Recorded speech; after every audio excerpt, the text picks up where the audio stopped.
Once again, we welcome you all in the blessed name of our Lord Jesus Christ in this morning meeting.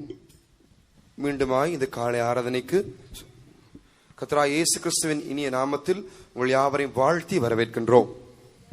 සඳහා යේසුස් වහන්සේගේ සුමිහිරි නාමයෙන් ඔබ සියලු දෙනාම අපි පිළිගන්නෙමු. God's holy presence is among us, and He wants to speak to us through His holy word for our spiritual edification even this morning. இந்த காலை வேளையிலும் கூட எங்களுடைய ஆவிக்குரிய பக்தி விருத்திக்காக நம்முடைய தேவன் அவருடைய சமூகத்திலிருந்து எங்களோடு கூட பேச விரும்புகிறார். මේ උදෑසන පවා අපගේ ආත්මික ජීවිතයේ අභිවෘද්ධිය පතා උන්වහන්සේගේ වචනයෙන් අපට කතා කිරීමට උන්වහන්සේ කැමති වනසේක. Word of God comforts us in a time of our needs, our problems, sufferings and difficulties. எங்களுடைய கஷ்டங்கள், குழப்பங்கள், வேதனை நேரங்களில் தேவனுடைய வார்த்தை எங்களுக்கு ஆறுதல் அளிக்கிறதா இருக்கின்றது. උන්වහන්සේගේ වචනය අපගේ දුෂ්කරතා, අපගේ දුක් පීඩා වේදනා සඳහා අපට සැනසීමක් තිබෙනවා. This morning also God should speak to us. Shall we all praise God? இந்த காலை வேளையிலும் கூட கர்த்தர் தாமே நம்மோடு பேசும்படியாய் கர்த்தரை ஸ்தோத்திரிப்போமாக. මේ උදෑසන උන්වහන්සේ අපට කතා කරන පිණිස ස්තුති කරමු. Praise the Lord, praise the Lord, praise the Lord, praise the Lord, praise the Lord, praise the Lord, praise the Lord. Shall we open our Bibles and come to the epistle of 1 Corinthians chapter 13 and verse 13.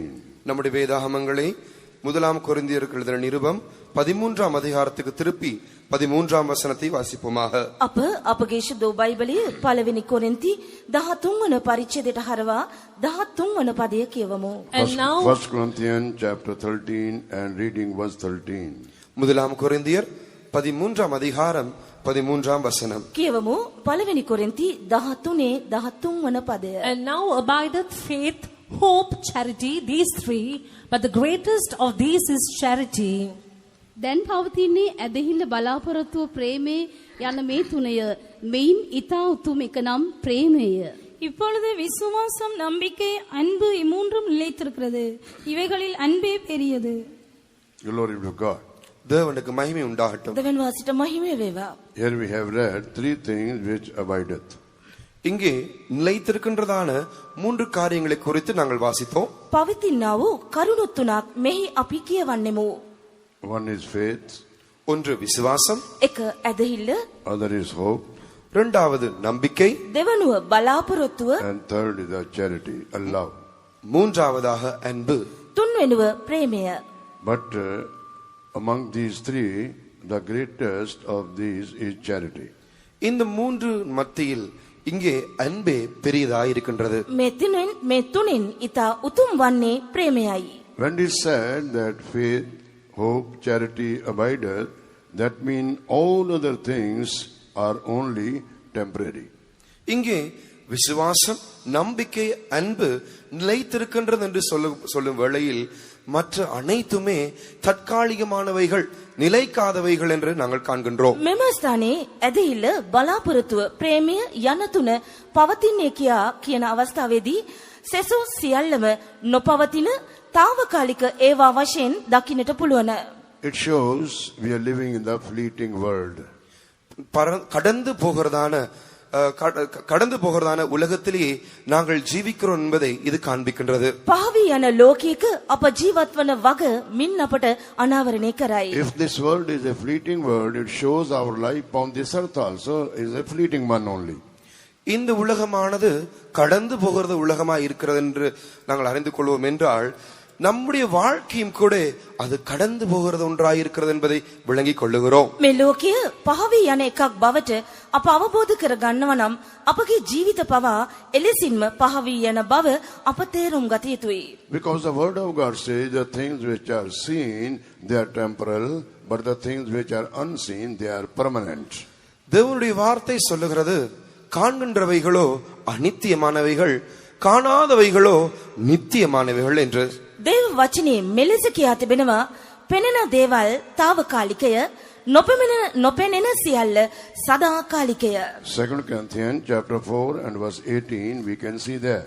இரண்டாம் கொரிந்தியர் 4ஆம் அதிகாரம் 18ஆம் வசனத்தில் இதை வாசிக்கின்றோம். දෙවනි කොරින්ති 4 වන පරිච්ඡේදයේ 18 වෙනි පදයේ මේ පිළිබඳව අප කියවනවා. While we look not at the things which are seen, but at the things which are not seen. But the things which are seen are temporal, but the things which are not seen are eternal. ஏனெனில் காணப்படாதவைகள் அநித்தியமானவைகள்,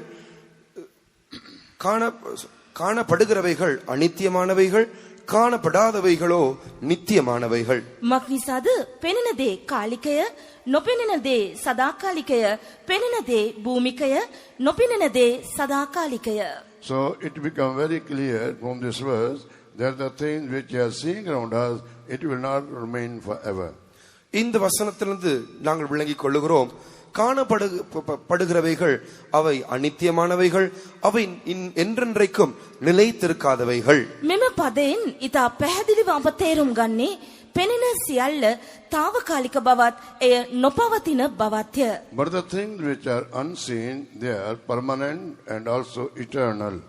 காணப்படாதவைகளோ தொடர்ந்து நிலைத்திருக்கிறவையாயிருக்கின்றன, நித்தியமானவைகளாயிருக்கின்றன. නොපෙනෙන සියල්ල සදාකාලිකය, ස්වර්ගිකය. That's why we can say that our spirit and soul, they are also eternal. இதன் நிமித்தமாகத்தான் நம்முடைய ஆவி ஆத்மா கூட நித்தியமானதா இருக்கின்றது என்று சொல்லக்கூடியதா இருக்கிறது. මිනිසා තමයි අපගේ ආත්මය සහ ප්‍රාණය සදාකාලික කියා අපට කිව හැකිව තිබෙන්නේ. Why can we say that our soul and spirit, they are eternal? எங்களுடைய ஆவியும் ஆத்மாவும் நித்தியமானவைகளாய் இருக்கின்றன என்று நாங்கள் எப்படி சொல்லக்கூடியதா இருக்கின்றது? අපගේ ආත්මය සහ ප්‍රාණය සදාකාලික බවට අපට කීමට හැකිව තිබෙන්නේ කුමක් නිසාද?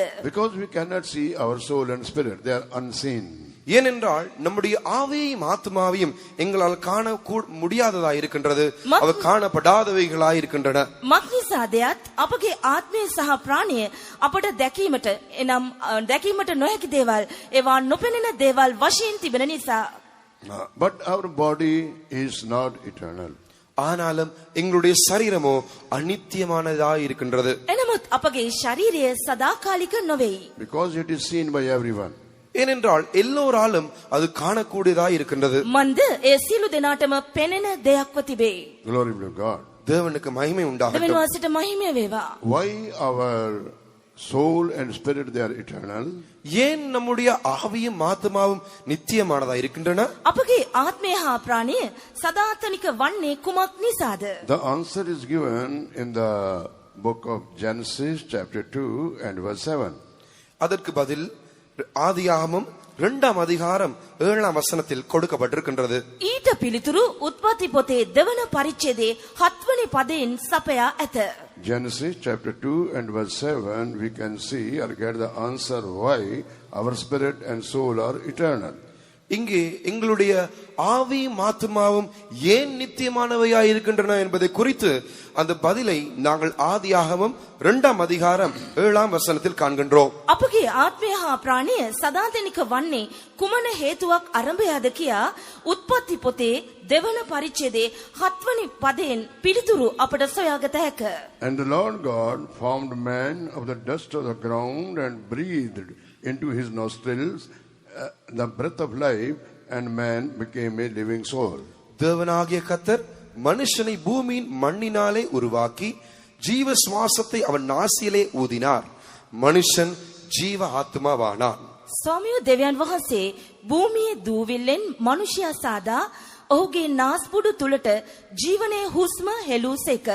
එවිට මනුෂ්‍යයා ජීවමාන ප්‍රාණයක් විය. So why our soul and spirit, they are eternal? ஏன் நம்முடைய ஆவியும் ஆத்மாவும் நித்தியமானதா இருக்கின்றன? අපගේ ආත්මය සහ ප්‍රාණය සදාකාලික විය යුත්තේ කුමක් නිසාද? Because it is formed by the eternal God. ஏனென்றால் நித்திய தேவனால், அநாதி நித்திய தேவனினாலே சிருஷ்டிக்கப்பட்டதா இருக்கின்றபடியினால். අප වනාහි සදාකාලික දෙවියන් වහන්සේ කරුණු කොටගෙන මවනු ලැබුවන්ව සිටින නිසා. Our God is unseen. எங்களுடைய தேவன் அதர்சனமானவராய் இருக்கின்றார். අපගේ දෙවියන් වහන්සේ අදෘශ්‍යමානයි. And just now we read in 2 Corinthians 4th chapter verse 18 that unseen things are eternal. இப்பொழுதுதான் 2ஆம் கொரிந்தியர் 4ஆம் அதிகாரம் 18ஆம் வசனத்தில் காணப்படாதவைகளோ நித்தியமானவைகள் என்று நாங்கள் கண்டோம். මේ මොහොතේ මේ දැන් අප බැලුවා නොපෙනෙන දේවල් සදාකාලිකයි කියා. So since our God is unseen and he is eternal and we are formed by this God who is eternal, therefore our soul and spirit, though it is not seen, yet it is eternal. காணப்படாதவைகள் நித்தியமானவைகளா இருக்கின்றபடியினால் நம்முடைய தேவனை கூட எங்களால் காண முடியவில்லை. அவர் அதர்சனமானவராயிருக்கிறார், அவர் ஆகியால் நித்தியமானவராயிருக்கிறார். இப்படிப்பட்ட தேவனால் நாங்கள் சிருஷ்டிக்கப்பட்டிருக்கிறபடியினாலேயே நம்முடைய ஆவியும் ஆத்மாவையும் எங்களால் காணக்கூடாதாய் அதர்சனமான இருக்கிறபடினால் எங்களுடைய ஆவி ஆத்மா නිත්‍යමානදායි இருக்கின்றது. නොපෙනෙන දේවල් සදාකාලික බව අප මෙහි කියවනවා. අපගේ දෙවියන් වහන්සේ නොපෙනෙන අදෘශ්‍යමාන දෙවි කෙනෙකි. එබැවින් උන්වහන්සේ සදාතනික දෙවි කෙනෙකි. සදාතනික නොපෙනෙන ඒ දෙවියන් වහන්සේ විසින් මවන ලද අපගේ ආත්මය හා ප්‍රාණය අපට නොපෙනෙන දෙයකි. එනම් නොපෙනෙන සියල්ල සදාකාලිකයි. එබැවින් අපගේ ආත්මය හා ප්‍රාණය සදාකාලික බව අපි දැනගන්නෙමු. But dear brother and sister, this scripture, this Bible, it gives us hope that we will see one day, we will see this one day unseen God. பிரியமானவருடைய சகோதரனே சகோதரியே, இந்த நம்முடைய தேவன் அதர்சனமானவராய் இருந்தாலும் கூட இந்த வேதமானது நமக்கு ஒரு நம்பிக்கையை ஊட்டுகிறதா இருக்கிறது. அது என்னவென்றால் இந்த அதர்சனமான தேவனை கூட ஒரு நாளில் நாங்கள் தரிசிப்போம், நாங்கள் காண்போம் என்று. එසේ නමුත් ප්‍රේමණීය සොයුර සොයුරියන්නි, අපගේ දෙවියන් වහන්සේ අදෘශ්‍යමාන දෙවි කෙනෙක් වුවද මේ අදෘශ්‍යමාන දෙවිඳුන්ව අප දැකගනු ලබනවා කියන ඉමහත් අනගි බලාපොරොත්තුවක් දේව වචනේ අපට ගෙන හැර දක්වා තිබෙනවා. And to whom this hope God has given? இந்த நம்பிக்கையை தேவன் யாருக்கு கொடுத்திருக்கின்றார்? මේ අචල බලාපොරොත්තුව උන්වහන්සේ ලබා දී තිබෙන්නේ කාටද? God has given this hope to them, those who become the sons of God. தேவ புத்திரராய் மாறுகிறவர்களுக்கே தேவன் இந்த நம்பிக்கையை கொடுத்திருக்கின்றார். දේව පුත්‍රයන්න් බවට පත්වන්නව අය හට උන්වහන්සේ මේ බලාපොරොත්තුව ලබා දී තිබෙනවා. If you want to see unseen and eternal God, you too become the sons of God first. அதர்சனமான நித்திய தேவனை நீங்கள் காண வேண்டும் என்றால் நீங்கள் முதலில் தேவ புத்திரராய் மாற வேண்டியது அவசியமாய் இருக்கின்றது. අදෘශ්‍යමාන සදාකාලික වූ දෙවියන් වහන්සේව ඔබ විසින් දැක බලා ගන්නට නම් පළමු කොට ඔබ දේව පුත්‍රයෙකු බවට පත්වීම අවශ්‍යයි. How many of you want to see this unseen and eternal God? உங்களில் எத்தனை பேருக்கு இந்த அதர்சனமான நித்திய தேவனை காண வேண்டும் என்று வாஞ்சிக்கின்றீர்கள்? අදෘශ්‍යමාන වූත් සදාකාලික වූත් මේ දෙවියන් වහන්සේව දැක ගන්නට ඔබගෙන් කී දෙනෙකුට අවශ්‍යද? Lift up your hand, those who want to see this eternal and unseen God, and shout hallelujah. இந்த அதர்சனமான நித்திய தேவனை யாரெல்லாம் காண விரும்புகிறீர்களோ அப்படிப்பட்டவர்கள் எல்லோரும் கரங்களை உயர்த்தி ஹல்லேலூயா என்று சொல்லுவாங்க. අදෘශ්‍යමාන සදාකාලික දෙවියන් වහන්සේ දැක ගැනීමට ආශා වෙන අය අතොස්සවා හලෙලූයා කියන්න.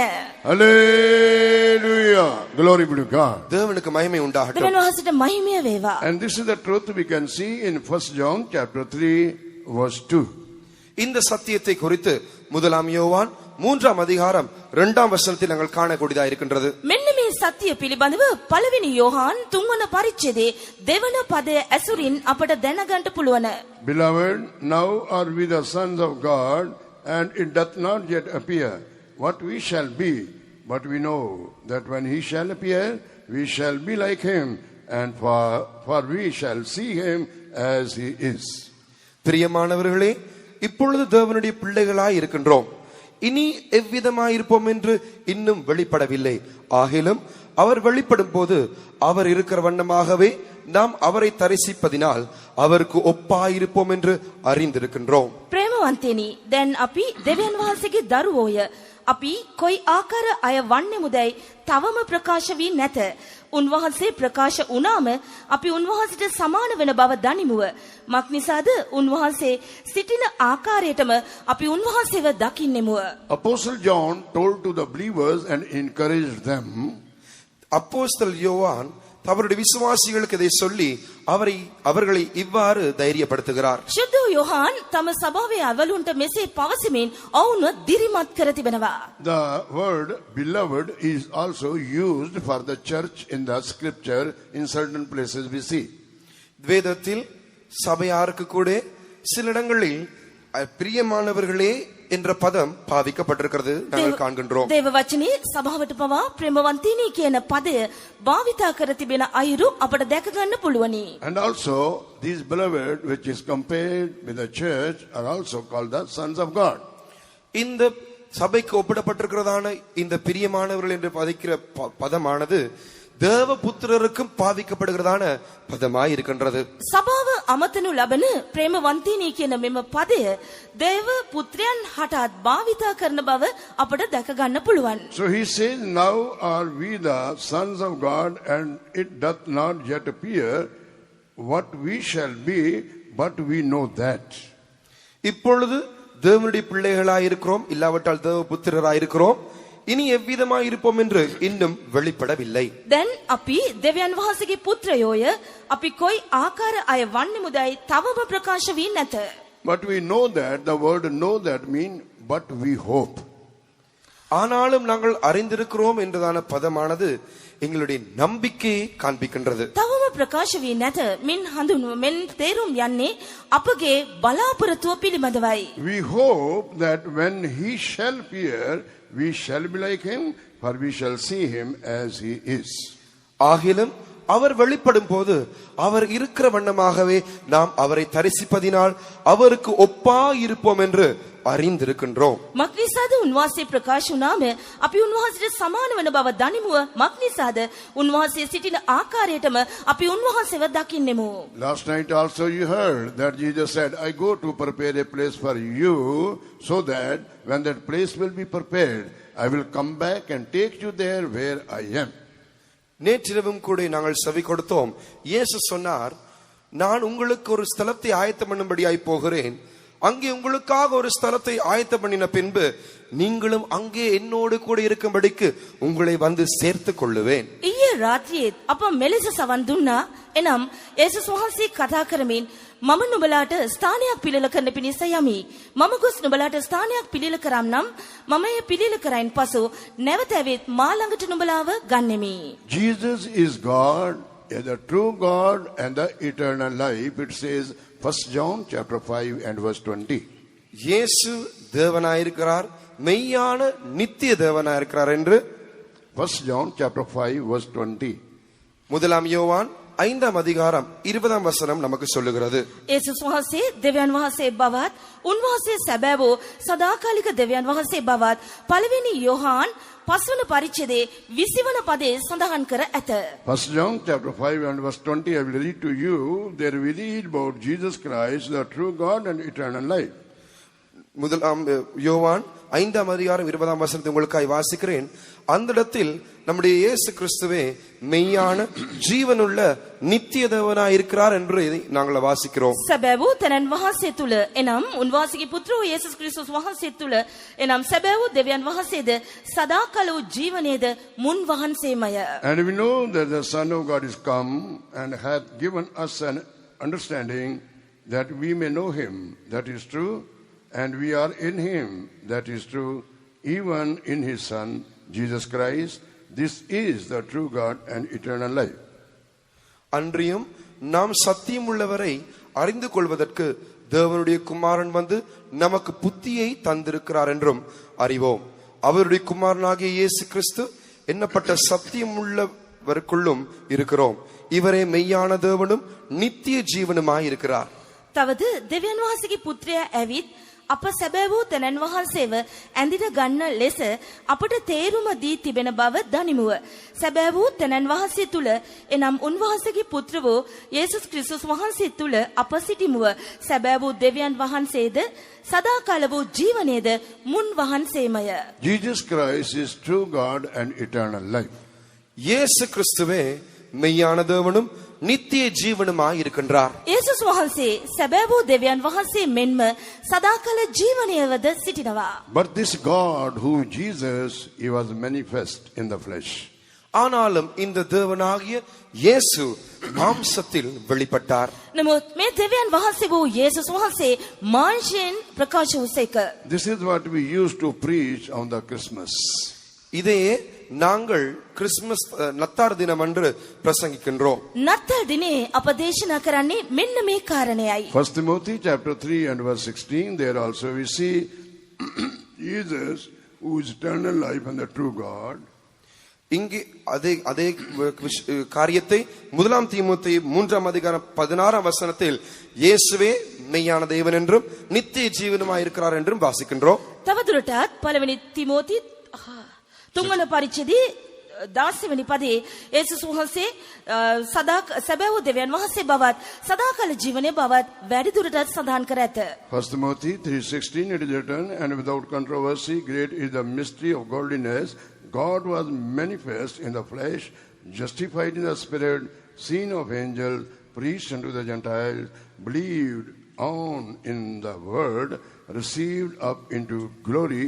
This speaks about Jesus Christ, who is the true God and eternal life. அன்றியும் தேவபக்திக்குரிய ரகசியமானது யாவரும் ஒப்புக்கொள்கிறபடியே மகா மேன்மையுள்ளது. தேவன் மாம்சத்திலே வெளிப்பட்டார், ஆவியிலே நித்திய நீதி உள்ளவர் என்று விளங்கப்பட்டார், தேவதூதர்களால் காணப்பட்டார், புறஜாதிகளிடத்தில் பிரசங்கிக்கப்பட்டார், உலகத்திலே விசுவாசிக்கப்பட்டார், மகிமையிலே ஏறெடுத்துக் கொள்ளப்பட்டார். இந்த வசனமானது இயேசு மெய்யான தேவன் என்றும் அவரே நித்திய ஜீவன் என்றும் இங்கே தெளிவாய் வெளிப்படுத்துகிறது. දේව භක්තියේ රහස නිසකවම මහත්ය. උන්වහන්සේ මාංශයේ ප්‍රකාශ වූසේක, ආත්මෙහි ධර්මිෂ්ඨව ඔප්පු වූසේක, දූතයන්ට පෙනුණුසේක, අන්‍ය ජාතීන් අතරේ ප්‍රකාශ කරනු ලැබූසේක, ලෝකේ අදහනු ලැබූසේක, තේජසට ඔසවාගනු ලැබූසේක. මේ පදය පවා උන්වහන්සේ සැබෑවේ දෙවියන් වහන්සේ බවත් සදාකාල ජීවනයේ බවත් තහවුරු කර තිබේ. We are worshiping the true and the living God, who is Jesus. நாங்கள் இயேசுவாகிய மெய்யான ஜீவனுள்ள தேவனையே ஆராதித்து வருகிறோம். අපි සැබෑ වූ ජීවමාන වූ යේසුස් නම් වූ දෙවියන් වහන්සේට নমස්කාර කරමින් පැමිණෙනවා. Our Jesus, who is our God, is evermore liveth. Let's all shout hallelujah. நம்முடைய தேவனாகிய இயேசு கிறிஸ்து தாமே என்றென்றைக்கும் இருக்க அநாதி தேவனாய் இருக்கிறபடியினால் நாங்கள் எல்லாரும் சத்தமாய் ஹல்லேலூயா என்று ஆர்ப்பரிப்போமாக. අපගේ ස්වාමියෝ යේසුස් ක්‍රිස්තුස් වහන්සේ ජීවමාන සදාටම ජීවත් වෙන්නව තරන් වහන්සේව සිට බැවින් ශබ්ද නගා සියලු දෙනා හලෙලූයා කියමු. Hallelujah. Glory be to God. தேவனுக்கு மகிமை உண்டாகட்டும். දෙවියන් වහන්සේට මහිමය වේවා. It is true that we are the sons of God by the baptism of the Holy Spirit, and this hope Christ has given to us to see him as he is, and also we shall be like him. But further, what we should do? நாங்கள் எல்லோரும் பரிசுத்தாவின் அபிஷேகத்தினூடாக தேவபுத்திரராய் மாற்றப்பட்டிருக்கிறோம். அவரை தொடர்ந்து நாங்கள் அவரை காணும்படி நாங்கள் என்ன செய்ய வேண்டும்? ශුද්ධාත්ම ආලේපය කන්නකොටගෙන අප දෙවියන් වහන්සේගේ පුත්‍රයන් බවට පත්වී තිබෙන බව සැබෑව තිබෙනවා. උන්වහන්සේව දැක බලා ගැනීම සඳහා ඒ ආකාර වීම සඳහා අප කුමක් කළ යුතුද යන්න මේ ස්ථානයේ නොකඩවා සඳහන් කර තිබෙනවා. 1 John chapter 3 and verse 3 it is written, and every man that hath this hope in him purified himself even as he is pure. இங்கே 1 யோவான் 3:3 வாசிக்கிறோம், அவர் மேல் இப்படிப்பட்ட நம்பிக்கை வைத்திருக்கிற எவனும் அவர் சுத்தமுள்ளவராய் இருக்கிறது போல தன்னையும் சுத்திகரித்துக் கொள்ளுகிறான். පළවෙනි යොහන් 3 වන පරිච්ඡේදයේ 3 වන පදය උන්වහන්සේ කෙරෙහි මේ බලාපොරොත්තුව තබා සිටින සෑම දෙනම උන්වහන්සේ පිරිසිදුව සිටින්නාක් මෙන්ම තමුන්ව පිරිසිදු කර ගනිති. Every man that hath this hope in him purified himself even as he is pure. இப்படிப்பட்ட நம்பிக்கை வைத்திருக்கிற எவனும் அவர் சுத்தமுள்ளவராய் இருக்கிறது போல தன்னையும் சுத்திகரித்துக் கொள்ளுகிறான். මේ බලාපොරොත්තුව තිබෙන සෑම කෙනෙක්ම උන්වහන්සේ ශුද්ධව සිටින්නාක් මෙන්ම තමන්වද පවිත්‍ර කර ගනිති. That's right, dear brother and sister. Bible clearly says step by step that what we should do in order to see unseen God who is eternal, and he is our God, and he has promised us that you will see me.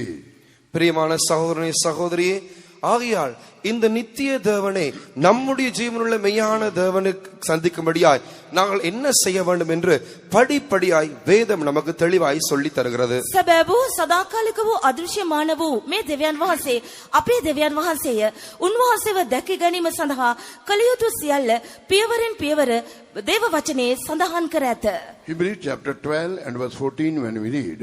எபிரேயர் 12 வசனத்தை வாசிக்கும் பொழுது, හේබ්‍රෝ 12 වන පරිච්ඡේදයේ 14 වන පදය කියවද්දී, It is to follow peace with all men and holiness, without which no man shall see the Lord. யாவரோடும் சமாதானமாயிருக்கவும் பரிசுத்தமுள்ளவர்களாயிருக்கவும் நாடுங்கள். பரிசுத்தம் இல்லாமல் ஒருவனும் கர்த்தரை தரிசிப்பதில்லையே. සියල්ලන් සමග සමාදානයෙන් සිටින්ටත් ශුද්ධකම නැතුව කිසිවෙක් ස්වාමින් වහන්සේ නොදක්නා බැවින් ශුද්ධකම අනුව යන්ටත් උත්සාහ කරපල්ලා. In Matthew 5:8 also Jesus said, "Blessed are the pure in heart, for they shall see God." மத்தேயு 5:8 கூட இயேசு சொல்லுகிறார், இருதயத்தில் சுத்தமுள்ளவர்கள் பாக்கியவான்கள், அவர்கள் தேவனை தரிசிப்பார்கள். ශුද්ධ මතෙව් 5 පරිච්ඡේදයේ 8 වෙනි පදයේ යේසුස් වහන්සේ කියා තිබෙන්නේ සිතින් පවිත්‍රව සිටින්නෝ ආශිර්වාද ලද්දෝය මක්නිසාද ඔව්හු දෙවියන් වහන්සේව දකින්නෝය. Peace and holiness, if you will abide or grow peace and in holiness, we can see God at the end of our life and remain with Him in eternity forever and ever. நாங்கள் சமாதானத்திலும் பரிசுத்தத்திலும் நிலைத்திருந்து அதரில் வளர்வோம் என்றால் நாங்கள் நம்முடைய வாழ்க்கையின் இறுதியில் நம்முடைய அந்த தேவனை நித்திய தேவனை கண்டு நித்தியமாய் என்றென்றும் அவரோடு கூட நிலைத்திருப்போம். අපගේ ජීවිතෙන් ශුද්ධකමේ සහ සමාදානයේ පවතිමින් අපි ඒවායේ වර්ධනය වී සම්පූර්ණ වන්නෙමු නම් අපගේ අදෘශ්‍යමාන සදාතනික දෙවියන් වහන්සේව දැක උන්වහන්සේ සමග සදාකාලයෙන් සදාකාලයට අප එක්ව සිටින්ට වරම් ලබා ගන්නවා. We are blessed people because Jesus loves us and we are loved by Him, and we too love Him, and He is teaching us the way, the doctrine, and we see the statues are the methods how we can meet our Jesus, who is eternal and yet unseen for us, and we will see Him face to face. நாங்கள் மெய்யாவே பாக்கியம் உள்ளவர்கள், ஆசீர்வதிக்கப்பட்ட ஜனங்களாயிருக்கிறோம். ஏனென்றால் இயேசு எங்களை நேசிக்கிறவராயிருக்கிறார். அதே போல அவரை சந்திக்கும்படியா அதர்சனமாய் நித்தியமாயிருக்கிற அவரை நாங்கள் தரிசிக்கும்படியாய் என்றென்றும் அவரோடு கூட இருக்கும்படியாய் அது எவ்வாறு நாங்கள் செய்யலாம், அது எப்படி நாங்கள் அடையலாம் என்று படிப்படியாய் அவருடைய உபதேசங்கள் அவருடைய பிரமாணங்கள் சகலத்தையும் அவர் நமக்கு சொல்லி வெளிப்படுத்தி தருகிறவராயிருக்கிறபடியினால் යේසුස් වහන්සේ අපට ප්‍රේම කරනසේක උන්වහන්සේ සදාතනික අදෘශ්‍යමාන දෙවියන් වහන්සේව සිටනසේක අදෘශ්‍යමාන වූ දෙවියන් වහන්සේව දැක ගැනීම සඳහා දැක උන්වහන්සේ සමග සදාකාලයෙන් සදාකාලයට එක්ව වාසය කිරීම සඳහා අපට ඒ වාග්ය ලබා ගැනීම සඳහා දේව වචනේ උන්වහන්සේ ඉගැන්වීම් නියෝග අනපනත් මේ සියල්ලම අන්තර්ගත කර තිබෙනවා. මෙවැනි වරම් ලැබූ අප සැබවින්ම වාසනාවන්ත ආශිර්වාදලත් සෙනගක්ව සිටනවා. Glory be to God. தேவனுக்கு மகிமை உண்டாகட்டும். දෙවියන් වහන්සේට මහිමය වේවා. Come back to our key verse. நம்முடைய மூல வசனத்துக்கு வருவோம். අපගේ ප්‍රධාන පදය වෙතට යොමු Here we වෙමු. have read three things which are eternal, which abideth forever. இங்கே என்றென்றும் நிலைத்திருக்கிறதான மூன்று காரியங்களை குறித்து நாங்கள் வாசித்தோம். මෙහි සදාටම පවතින වූ කරුණු තුනක් පිළිබඳව අප කියුවා. And these three things must be seen in our lives till we meet our Jesus in the mid-sky, or till we leave our last breath from this earth. நாங்கள் நம்முடைய கர்த்தராகிய இயேசு கிறிஸ்துவை மத்தியாகத்தில் சந்திக்கும் வரை, இல்லாவிட்டால் இந்த பூமியில் நம்முடைய கடைசி மூச்சை விடும் வரைக்கும் இந்த மூன்று காரியங்களும் நம்முடைய ஜீவியத்தில் நிலைத்திருக்க வேண்டியது அவசியமாயிருக்கிறது. අපගේ ජීවිතය මේ පොළවේ අවසාන වනතුරු එනම් අප මධ්‍ය ආකාශයේ යේසුස් වහන්සේව හමු වන මොහොත දක්වා එහෙමත් නැත්නම් අපගේ ජීවිතේ අවසාන සුසුම් පොද හෙළන මොහොත දක්වා මේ තුන අපගේ ජීවිතේ පැවතීම අවශ්‍ය කරනවා. We see the three things in our Lord Jesus also, who is eternal and true God. நித்தியமும் மெய்யான தேவனுமாயிருக்கிற நம்முடைய இயேசு கிறிஸ்துவிலும் கூட இந்த மூன்று காரியங்களையும் நாங்கள் காணக்கூடியதா இருக்கின்றது. සදාකාලික වූ සැබෑ වූ දෙවියන් වහන්සේ වන යේසුස් වහන්සේ තුල පවා මේ කරුණු තුන අඩංගුව තිබෙනවා. Therefore, dear brother and sister, these three things, we being a church, we being a beloved unto God, sons of God, these three things should grow in our lives. தேவனுடைய சபையா இருக்கிற எங்களுக்குள், தேவனுக்கு பிரியமாயிருக்கிற எங்களுக்குள், தேவ புத்திரராயிருக்க நமக்குள் இந்த மூன்று காரியங்களும் வளர வேண்டியது அவசியமாயிருக்கிறது. දේව සභාවන අප තුල උන්වහන්සේගේ ප්‍රිය පුත්‍රයන් වසිනා වූ අප තුල මේ කරුණු තුනම වැඩි වර්ධනය වීම අත්‍යවශ්‍යව තිබෙනවා. So let us go step by step and meditate how and which way we can grow in faith and hope and charity, which is love. ஒன்றொன்றாய் படிப்படியாய் இந்த ஒவ்வொன்றை நாங்கள் கவனித்து தியானித்து பார்ப்போம். அதாவது இந்த நம்பிக்கையில், இந்த விசுவாசத்தில், இந்த அன்பில் எவ்வாறு நாங்கள் படிப்படியாய் வளர்ந்து உயரக்கூடும் என்று. එකිනෙක බැගින් එනම් මේ ඇදහිල්ලේ මේ ප්‍රේමේ මේ බලාපොරොත්තුවේ අප ක්‍රමයෙන් වර්ධනය වන්නේ කෙලෙසද කියා අපි පියවරෙන් පියවර ඒ පිළිබඳව මෙනෙහි කර බලමු. So the first thing is told faith. முதலாவது காரியம் விசுவாசமாய் சொல்லப்பட்டிருக்கிறது. පළමු කරුණ ඇදහිල්ල. What is faith? விசுவாசம் என்றால் என்ன? ඇදහිල්ල යනු කුමක්ද? Faith is a backbone, like a backbone of our spiritual life. விசுவாசமானது நம்முடைய ஆவிக்குரிய ஜீவியத்தினுடைய முதுகெலும்பாய் இருக்கிறது. ඇදහිල්ල වනාහි අපගේ ආත්මික ජීවිතයේ කොඳු ඇට පෙළව තිබෙනවා. Faith is like a backbone of our spiritual life. எங்களுடைய ஆவிக்குரிய ஜீவியத்தின் முதுகெலும்பாக இந்த விசுவாசம் இருக்கின்றது. අපගේ ආත්මික ජීවිතයේ කොඳු ඇට පෙළ වන්නේ මෙම ඇදහිල්ලයි. Or like a backbone of our salvation. இல்லாவிட்டால் நம்முடைய ரட்சிப்பின் முதுகெலும்பாய் இந்த விசுவாசம் இருக்கின்றது. එසේත් නැතිනම් අපගේ ගැලවීමේ කොඳු ඇට පෙළ වන්නේ මෙම ඇදහිල්ලයි. Or it is the base of our salvation. இல்லாவிட்டால் நம்முடைய ரட்சிப்பின் அடிப்படை மூல காரியம் இந்த விசுவாசமாய் இருக்கின்றது. එහෙමත් නැත්නම් අපගේ ආත්මික ජීවිතයේ මූලික පදනම නැතිනම් මුල් අත්තිවාරම වන්නේ මෙම ඇදහිල්ලයි. Or we can say specifically that faith is connected with our salvation. இல்லாவிட்டால் நாங்கள் குறிப்பாக இந்த விசுவாசமானது நம்முடைய ரட்சிப்போடு கூட சம்பந்தப்பட்ட காரியமா இருக்கிறது என்றும் கூட சொல்லக்கூடியதா இருக்கின்றது. එහෙමත් නැතිනම් විශේෂ කොට මෙම ඇදහිල්ල අපගේ ගැලවීම හා සම්බන්ධ කර අපට කතා කළ හැකිය. Ephesians chapter 2 and verse 8. எபேசியர் 2ஆம் அதிகாரம் 8ஆம் வசனம். එපිස දෙවන පරිච්ඡේදයේ 8 වන පදය. Ephesians chapter 2 and verse 8, there we see the importance of this faith. இந்த விசுவாசத்தின் முக்கியத்தை குறித்து எபேசியர் 2ஆம் அதிகாரம் 8ஆம் வசனத்தில் நாங்கள் வாசிக்கிறோம். ඇදහිල්ලේ තිබෙන වැදගත් භාවය පිළිබඳව එපිස දෙවන පරිච්ඡේදයේ 8 වන පදයේ අප කියවමු. For by grace are ye saved through faith. கிருபையினாலே விசுவாசத்தைக் கொண்டு ரட்சிக்கப்பட்டீர்கள். මක් නිසාද ඇදහිල්ල කරන කොටගෙන ඒ අනුග්‍රහයෙන් නුඹලා ගැලවී සිටින්නහුය. And that not of yourselves, it is the gift of God. இது உங்களால் உண்டானதல்ல, இது தேவனுடைய ஈவு. එය නුඹලාගෙන්ම නොව දෙවියන් වහන්සේගේ දීමනාවය. Glory to God. தேவனுக்கு மகிமை දෙවියන් உண்டாகட்டும். වහන්සේට මහිමය වේවා. Our salvation has two sides. எங்களுடைய ரட்சிப்புக்கு 2 பாகங்கள், 2 பகுதிகள் இருக்கின்றது. අපගේ ගැලවීමට පැති දෙකක් ඇත. One is our part and other is God's part. ஒன்று எங்களுடைய பாகம், மற்றது தேவனுடைய பாகமாய் இருக்கிறது.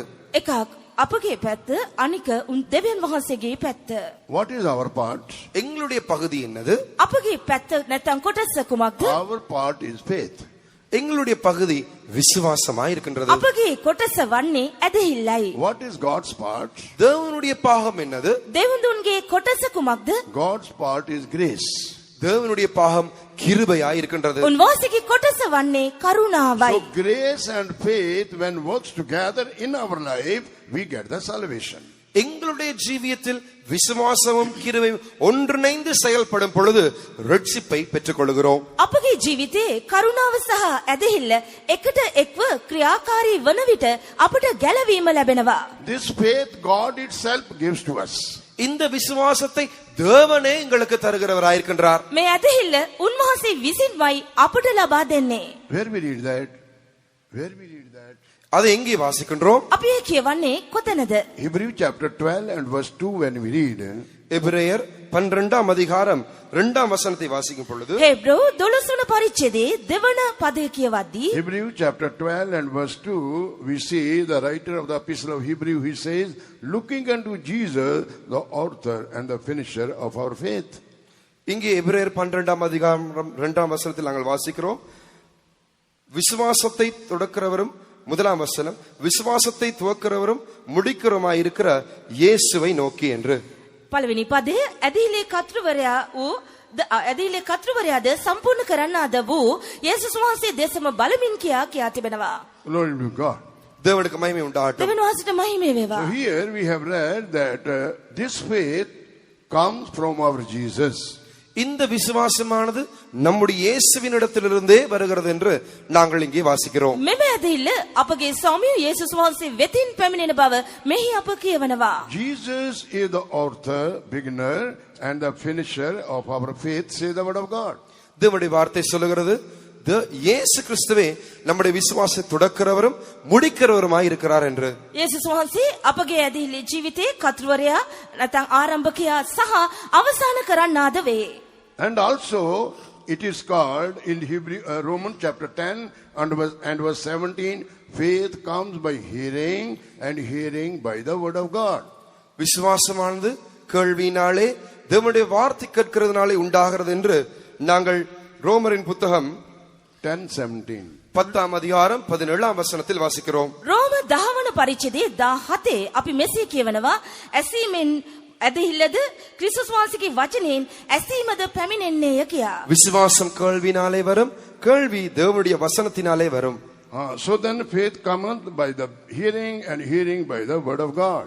ஆதலால் விசுவாசம் கேள்வியினாலே வரும், கேள்வி தேவனுடைய விசுவாசத்தினாலே வரும். ඇසීමෙන් ඇදහිල්ලද ක්‍රිස්තුස් වහන්සේ කෙරේ ඇදීම කරන කොටගෙන ඇසීමද පැමිණෙන්නේය. Who this word of God? Who is this word of God? இந்த தேவனுடைய வசனம் வார்த்தை யார்? මේ දේව වචනය කවුරුන්ද? One meaning is Bible is the word of God. ஒரு அர்த்தமானது தேவனுடைய வார்த்தை இந்த வேதமாய் இருக்கின்றது. එක් අර්ථයක් නම් දේව වචනය anu මේ ශුද්ධ But බයිබලයයි. when we read John the Gospel chapter 1 and verse 1, it is written, in the beginning was the word, word was with God and word was God.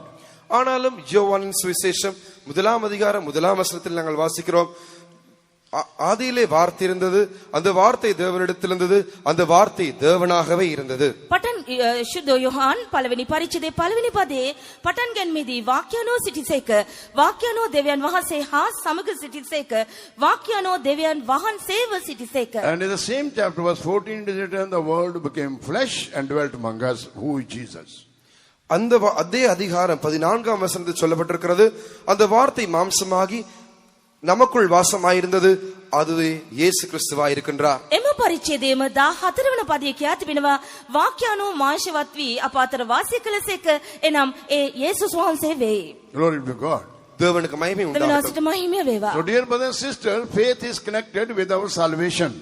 பிரியமான சகோதரனே சகோதரியே, விசுவாசம் நம்முடைய ரட்சிப்போது கூட சம்பந்தம் உடையதாக இருக்கின்றது. පෙමැතිනි, ඇදහිල්ල අපගේ ගැලවීම හා සම්බන්ධ වී තිබේ.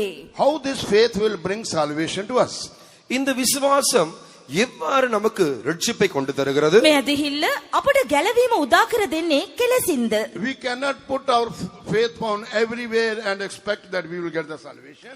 எல்லா இடத்திலும் எங்களுடைய விசுவாசத்தை வைத்து எங்களுக்கு ரட்சிப்பு கிடைக்கும் என்று எதிர்பார்க்க முடியாது. සෑම තැනකම අපගේ ඇදහිල්ල තබා අපට ගැලවීම උදා වේයයි අපට සිතන්ට නොහැකි.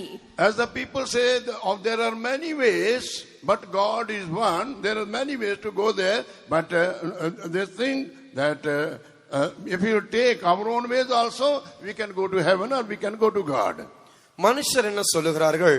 தேவனை சென்று அடையும்படியாய், பரலோகம் போகும்படியாய் அநேக வழிகள் இருக்கிறது என்று அவர்கள் நாங்கள் தங்கள் சொந்த வழியில் சென்றாலும் கூட அங்கே தேவனை இல்லாவிட்டால் பரலோகத்தை சென்று அடைந்து விடலாம் என்று கூட கருத்துகள் சொல்லுகிறார்கள். මනුෂ්‍යයන් පවසන්නේ කුමක්ද? දෙවියන් වහන්සේ වෙත යන්න බොහෝ මාර්ග ඇත. දේව රාජ්‍ය කරා පිවිසෙන්න අනේක විද මාර්ග ඇත. අපගේ මාර්ග තම කැමැත්ත ඔස්සේ අප ජීවත් වුවද, මාර්ග ඔස්සේ ගමන් කළද, කෙසේ හෝ දේව රාජ්‍යයට යන්නට උන්වහන්සේව දකින්න පුළුවන්කම ඇතයි කියා පවසනවා. And it was so true that there are many ways, all the ways can take us to heaven, then Jesus has no need to come on this earth and say, I am the way. இந்த எல்லா வழிகளும் கூட காணப்படுகிற அனைத்து வழிகளும் தேவனிடத்துக்கும் பரலோகத்துக்கும் கொண்டு செல்லும் என்றால், இயேசு பூமிக்கு இறங்கி வந்து நானே வழி என்று சொல்ல வேண்டிய எந்த அவசியமும் இருந்திருக்காது. එසේ ඔවුන් කියන ඒ සියලු මාර්ග ඔස්සේ දෙවියන් වහන්සේ වෙත යන්නට පුළුවන්කම තිබේ නම්, උන්වහන්සේ විසින් මේ ලෝකයට පැමිණ මාර්ගය මම වෙමි කියා ඒ එක මාර්ගය අපට හඳුන්වා දීමේ අවශ්‍යතාවයක් ඇතිවන්නේ නැත. Therefore, dear brothers and sisters, there are not many ways to go to heaven. or go to the kingdom of God, or to go to seek Jesus who is God, there is only one way. And Jesus said, I am the way, truth and life. Without me, no man can go to God our Father. பிரியமானவர்களே, எல்லா வழிகளாலும் பரலோகத்துக்கு செல்ல முடியாது. இயேசு ஒரே பரலோகத்துக்கு, தேவனுடைய ராஜ்யத்திற்கு, தேவனை பார்ப்பதற்கு, இயேசுவை சென்று அடைவதற்கு இருக்கிறது ஒரே ஒரு வழி மாத்திரமே. இயேசு சொல்லுகிறார், நானே அந்த வழியும் சத்தியமும் ஜீவனுமாயிருக்கிறேன், என்னை அன்றி ஒருவனும் பிதாவினிடத்துக்கு இல்லாவிட்டால் பரலோகத்துக்கு செல்வதில்லை. එලෙසින් සියලුම මාර්ග ඔස්සේ දෙවියන් වහන්සේගේ රාජ්‍ය වෙත පිවිස උන්වහන්සේව දකින්නට හැකියාවක් කිසිසේත්ම නැත. මේ නිසා තමයි උන්වහන්සේ පවසා තිබෙන්නේ මාර්ගයේද සත්‍යයේද ජීවනයේද මම වෙමි කියා. ඒ වගේම මා කරුණකටගෙන මිස කිසිවෙක් පියාණන් වහන්සේ වෙතට පැමිණෙන්නේ නැත කියාත් සඳහන් කර තිබෙන්නේ එම නිසාය.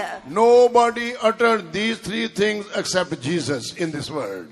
இந்த பூமியில் இயேசுவை அன்றி வேறொருவரும் இப்படிப்பட்ட ஒரு வார்த்தைகளும் கூட உரைக்கவில்லை. මෙන්න මේ මිහිතලේ පුරාම යේසුස් වහන්සේ මෙන් මෙවැනි වදන් පැවසූ තවත් කිසිම කෙනෙක් නැත. John the Gospel chapter 14 and verse 6, you can see yourself. யோவானின் சுவிசேஷம் 14ஆம் அதிகாரம் 6ஆம் வசனத்தில் நீங்கள் வாசித்து பார்க்கலாம். ශුද්ධ යෝහන් 14 වන පරිච්ඡේදයේ 6 වන පදය ඔබටම කියවා දැක ගන්නට පුළුවන්. Jesus said, I am the way, truth and the life. இயேசு சொன்னார், நானே வழியும் சத்தியமும் ஜீவனுமாய் இருக்கின்றேன். යේසුස් වහන්සේ කියනසේ මාර්ගයේද සැබෑවද ජීවනයේද මම වෙමි. Jesus is the way to heaven. இயேசுவே பரலோகத்துக்கு செல்லும் வழியாய் இருக்கின்றார். ස්වර්ගයට යන මාවත යේසුස්ය. How he became the way for us to heaven? எவ்வாறு அவர் நமக்கு பரலோகத்துக்கு செல்லும் வழியை திறந்து கொடுத்தார்? කෙලෙසින්ද උන්වහන්සේ ස්වර්ගයට යන මාවත අපට විවෘත කර දුන්නේ. Hebrews 10:20, it is written, by his flesh he opened a living and a new way for us. எபிரேயர் புத்தகத்தில் நாங்கள் வாசிக்கிறோம், அவருடைய மாம்சத்தினாலே, சரீரத்தினாலே நமக்கு பரலோகம் செல்லும்படியாய் புதிதும் ஜீவனுமான வழியை திறந்து தந்திருக்கிறார் என்று. ස්වාමී යේසුස් වහන්සේ උන්වහන්සේගේ මාංශී ඉරිම කරන කොටගෙන අපට ස්වර්ග රාජ්‍යයට ඇතුල් වීමේ අලුත් වූ ජීවන මාර්ගයක් විවෘත කර දුන් බව හේබ්‍රව 10 වන පරිච්ඡේදයේ කියා The තිබෙනවා. way which was closed or stopped because of the disobedience of Adam, and it was protected by the giving the sword in the hands of the angels in the Garden of Eden, the tree of life, who is Jesus. We see Jesus himself came into this world and to give us that eternal life. And Jesus, who himself is eternal life, he died on the cross of Calvary and he opened the way for us to the tree of life, who is Jesus, or the way to heaven. பரலோகத்துக்கு போகும்படியான வழியானது ஆதாம் ஏவாளுடைய கீழ்ப்படியாமை நிமித்தமாய் தடை செய்யப்பட்டது, நிறுத்தப்பட்டது. ஆனாலும் நித்திய ஜீவனாய் இருக்கிற இயேசு தாமே நித்திய ஜீவனை நமக்கு தரும்படியாய் நித்திய ஜீவ விருட்சத்துக்கு போக முடியாத வண்ணமாய் அங்கே தூதர்கள் கைகளில் பட்டயம் கொடுத்து அங்கே தடை செய்ய நிறுத்தப்பட்டிருந்தார்கள். அந்த நித்திய ஜீவ விருட்சமாய் இருக்கிறதான அந்த இயேசுவை நித்திய ஜீவனை நமக்கு பெற்று தரும்படியாய், அதற்கு செல்லுகிறதான வழியை திறந்து தரும்படியாய் அவரே பூமிக்கு நமக்காய் வந்தார். එදා නුවණේ සිටියව ආදම් සහ ඒව තමන්ගේ අකීකරුකම හේතු කොටගෙන ස්වර්ගයට යන ඒ ගමනේ ඒ ජීවන වෘක්ෂයට යන වාවත ඔවුන් අහුරා ගත්තා.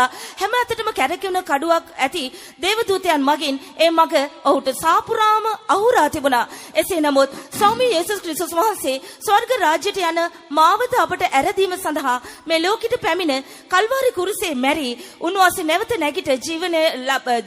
නැගිට අපෝදිසා ජීවමානව සිටින අතර අප වෙනුවෙන් ඒ ජීවන මාර්ගය මේ අයුරින් විවෘත කර දී තිබෙනවා. Therefore, dear brothers and sisters, those who are listening me, you may come the first time in this meeting convention, understand that where you have to put your faith, not everywhere, where you have to put your faith which brings salvation into your life, I am going to tell you.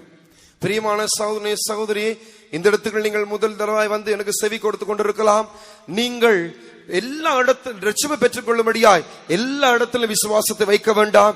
நீங்கள் ரட்சிப்பை பெற்றுக் கொள்ளும்படிக்கு விசுவாசத்தை எங்கே வைக்க வேண்டும் என்று இப்பொழுது நான் உங்களுக்கு சொல்லி தருகிறேன். මේ ස්ථානයේ පළමු වතාවට පැමිණ මට සවන් දෙමින් සිටිනා ඔබට මම පවසමි, ඔබ ගැලවීම ලබා ගැනීම සඳහා ඔබගේ ඇදහිල්ල දකින්න සෑම තැනකම තැබීමෙන් වළකින්න. ඔබට අවශ්‍ය කරන නියම ගැලවීම ලබා ගැනීම සඳහා ඔබගේ ඇදහිල්ල තැබිය යුතු නිසි ස්ථානය මේ දැන් මා ඔබට පවසමි. Come along with me, Romans chapter 10, reading verses 9 and 10. There you have to put your faith in order to get the salvation. ரோமர் 10ஆம் அதிகாரம் 9ஆம் 10ஆம் வசனத்தை வாசிப்போம். அந்த இடத்தில் நாங்கள் ரட்சிப்பை பெற்றுக் கொள்ளபடி எந்த இடத்தில் விசுவாசம் வைக்க வேண்டும் என்று அங்கே சொல்லப்பட்டிருக்கிறது. මා සමග රෝම පොතේ 10 වන පරිච්ඡේදයේ 9 වෙනි 10 වෙනි පද කියවා බලමු. එම ස්ථානයේ ගැලවීම ලබා ගැනීම සඳහා අප කල යුත්තේ කුමක්දයි සඳහන් කර තිබෙනවා. Romans chapter 10 and verses 9 and 10 I will read to you. It is written there where we should put our faith in order to get the salvation is that if thou shalt confess with thy mouth the Lord Jesus and shalt believe in thine heart that God had raised him from the dead, thou shalt be saved. இந்த இடத்தில் நாங்கள் ரட்சிப்பை பெற்றுக் கொள்ளும்படிக்கு எந்த இடத்தில் நாங்கள் விசுவாசத்தை வைக்க வேண்டும் என்று சொல்லப்பட்டிருக்கிறது என்னவென்றால், கர்த்தராகிய இயேசுவை நீ உன் வாயினாலே அறிக்கையிட்டு தேவன் அவரை மரித்தோரிலிருந்து எழுப்பினார் என்றும் உன் இருதயத்திலே விசுவாசித்தால் ரட்சிக்கப்படுவாய். நீதி உண்டாக இருதயத்திலே விசுவாசிக்கப்படும், ரட்சிப்புண்டாக வாயினாலே அறிக்கை பண்ணப்படும். ගැලවීම ලැබීම උදෙසා අපගේ ඇදහිල්ල තැබිය යුතු නිසි තැන මේ පදයේ සඳහන් වේ. එනම් කුමක් හේින්ද යේසුස් වහන්සේ ස්වාමීන් වහන්සේයයි නුඹේ මුඛෙන් ප්‍රකාශ කරන්නේ නම් දෙවියන් වහන්සේ විසින් උන්වහන්සේව මලවුන්ගෙන් නැගිටු බව සිතින් අදහන්නේ නම් නුඹ ගලවනු ලබන්නේය. මක්නිසාද මිනිසයා ධර්මිෂ්ඨකම පිණිස සිතින් අදහ ගන්නේය, ගැලවීම පිණිස මුඛයෙන් කියා දෙන්නේය. For with the heart, verse 10, for with the heart man believeth unto righteousness, and with the mouth confession is made unto salvation. 10ஆம் வசனம், நீதி உண்டாக இருதயத்தில் விசுவாசிக்கப்படும், ரட்சிப்பு உண்டாக வாயினாலே அறிக்கை பண்ணப்படும். 10 වෙනි පදය ධර්මිෂ්ඨකම ලැබීම පිණිස සිතින් අදහා ගත යුතුය, ගැලවීම ලැබීම පිණිස මුඛයෙන් කියා දිය යුතුය. With the mouth, with your mouth you should confess Lord Jesus Christ and believe that he died for your sins on the cross of Calvary. கர்த்தராகிய இயேசு கிறிஸ்துவின் நாமத்தை நம்முடைய வாயினாலே அறிக்கை செய்து நம்முடைய பாவங்களுக்காய் கல்வாரி சிலுவையிலே அவர் மரித்தார் என்பதை இருதயத்தில் விசுவாசிக்க வேண்டும். අපගේ පාප වෙනුවෙන් අපගේ ස්වාමී යේසුස් ක්‍රිස්තුස් වහන්සේ කල්වාරි කුරුසේ මැරුණු බව අපගේ සිතින් අදහා අපගේ පාප මුඛයෙන් කියා දිය යුතුය. Only this faith will not help you to get the salvation. இந்த விசுவாசம் மாத்திரம் இந்த ரட்சிப்பை பெற்றுக்கொள்ளும்படி நமக்கு உதவி செய்யாது. මේ ගැලවීම ලබා ගැනීම සඳහා අපට හුදෙක් ඇදහිල්ල පමණක්ම උදව් කරන්නේ නැත. Believing on Jesus, having faith on Jesus, what else you should do to get the forgiveness of your sins? இயேசுவின் மேல் நம்பிக்கை வைக்க, இயேசுவின் மேல் விசுவாசம் வைத்து நீங்கள் பாவ மன்னிப்பு பெற்றுக் கொள்ளும்படியாய் வேற என்ன செய்ய வேண்டும்? ඔබ යේසුස් වහන්සේ කෙරෙහි සිතින් අදහාගෙන ඒ ඇදහිල්ල සමගින් ඔබගේ පාප කමාව ලබා ගැනීම සඳහා ඔබ වැඩි දුරටත් කළ යුත්තේ කුමක්ද? 1 John chapter 1 and verse 9 when we read. முதலாம் யோவான் 1ஆம் அதிகாரம் 9ஆம் வசனத்தை வாசிக்கும் பொழுது, පළවෙනි යොහාන් පළවෙනි පරිච්ඡේදයේ 9 වෙනි පදය. 1 John chapter 1 and verse 9 it is written, if we confess our sins, he is faithful and just to forgive us our sins and to cleanse us from all unrighteousness. நம்முடைய பாவங்களை நாம் அறிக்கையிட்டால் பாவங்களை நமக்கு மன்னித்து எல்லா அநியாயத்தையும் நீக்கி நம்மை சுத்திகரிப்பதற்கு அவர் உண்மையும் நீதியும் உள்ளவராயிருக்கின்றார். අපි අපේ පාප කියා දෙමු නම් අපගේ පාප කමා කරන්ටත් සියලු අධර්මිෂ්ඨකමෙන් අප පවිත්‍ර කරන්ටත් උන්වහන්සේ විශ්වාසව ධර්මිෂ්ඨව සිටනසේක. For our sin Jesus was delivered, for our offenses, and to justify us or to give us salvation he was raised from the dead. This should be our faith upon Jesus, and Jesus only can save us when he will see such faith in us. And also we have to confess our sin before Lord Jesus Christ for the forgiveness. எங்களுக்காக எங்கள் விடுதலைக்காக இயேசு ஒப்பு கொடுக்கப்பட்டார். அவர் எங்களுடைய பாவ மன்னிப்பை தந்து ரட்சிப்பை பெற்றுக் கொடுக்கும்படியாய் மரித்தோழ்ந்து உயிரோடு எழுப்பப்பட்டார். இதை நாங்கள் இருதயத்தில் விசுவாசிப்பது மாத்திரமல்ல, நாங்கள் முழுமையாய் பாவ மன்னிப்பின் நிச்சயத்தை பெற்றுக்கொள்ளும்படியாய் நம்முடைய வாயினாலே நம்முடைய எல்லா பாவங்களையும் அறிக்கை செய்யவனும் அந்த வேளையில் நாங்கள் நீதிகரிக்கப்படுகிறவர்களுமாயும் இருக்கின்றோம். අපගේ පාප මිදීම උදෙසා යේසුස් වහන්සේ පාවා දෙනු ලැබුවා. අපගේ පාප කමාව මිදීම වෙනුවෙන් යේසුස් ක්‍රිස්තුස් වහන්සේ කල්වාරි කුරුසේ යාග වී උන්වහන්සේ ඒ උදෙසා මැරුණුසේක මේ බව අප සිතින් අදහගෙන අපගේ පාප කමාව උදෙසා අපගේ යේසුස් වහන්සේ ඉදිරියේ අපගේ පාප අප කියා සිටිය යුතුයි. ඒ අවස්ථාවේදී උන්වහන්සේ අපට පාප කමාව ලබා දී උන්වහන්සේ අපව ධර්මිෂ්ඨයන් බවට පත් කරනු ඇත. So please don't put your faith on the things of this earth and things of this world and say that I can get salvation by worshipping the creation of God. இதன் மேலும் அதன் மேலும் பூமியில் இருக்கிற சகல விதமான காரியங்கள் மேலும் உங்கள் விசுவாசத்தை வைத்து இந்த சிருஷ்டிப்பை மேல் எங்கள் விசுவாசம் வைக்கிறபடினால் அந்த சிருஷ்டிப்பின் ஊடாக எனக்கு ரட்சிப்பு கிடைக்கும் என்று அந்தந்த காரியங்கள் மீது உங்கள் நம்பிக்கை தயவு செய்து வைக்க வேண்டாம்.